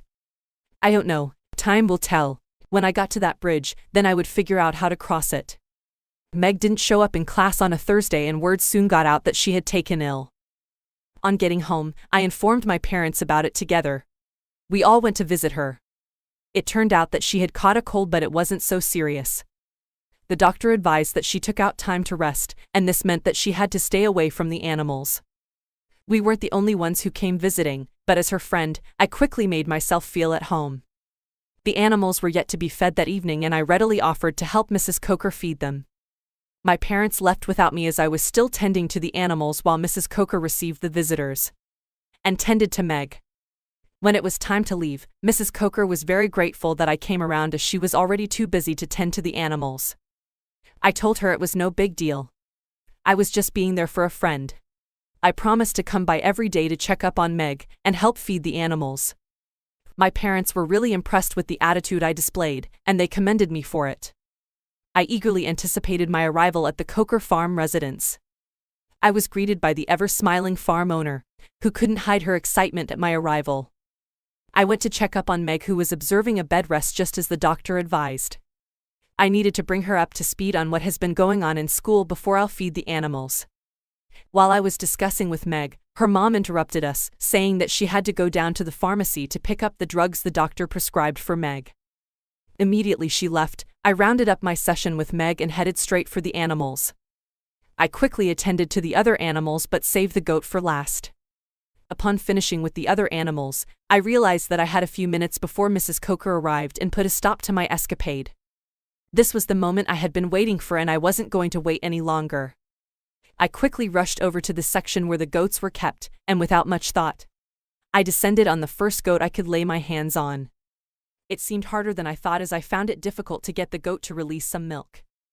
I was doing exactly what I had seen in the video which I watched, or so I thought. I finally reached a milestone in the 10th minute when the goat released a gluey substance. But my joy was short-lived after I examined the substance, and it didn't look like the milk I had seen. Then I froze when I discovered that I was in a hurry that I forgot to check the gender of the goat. Oh my God, this was a male goat. I was mad. Have I come all this way for nothing? Did I unwillingly enter into a relationship with the Cokers all for nothing? Did I tend to the sick, and had all her assignments done all for nothing? What was I going to do? Do I immediately start all over again? I knew it was not possible because Mrs. Coker was probably on her way back. I had ruined my opportunity to milk a goat, and I didn't know when next it was going to come. I didn't know when next Meg would fall ill, and her mom would leave her in my care to go and get drugs. Another thought seemed better. What if I just opened up to Mrs. Coker that I would love to milk a goat, that way? I would not have to be looking over my shoulders, or hoping that someone gets ill. Hey guys, what will you do if you were me? Would you continue with the friendship that you never really wanted? I would love to know your thoughts about it.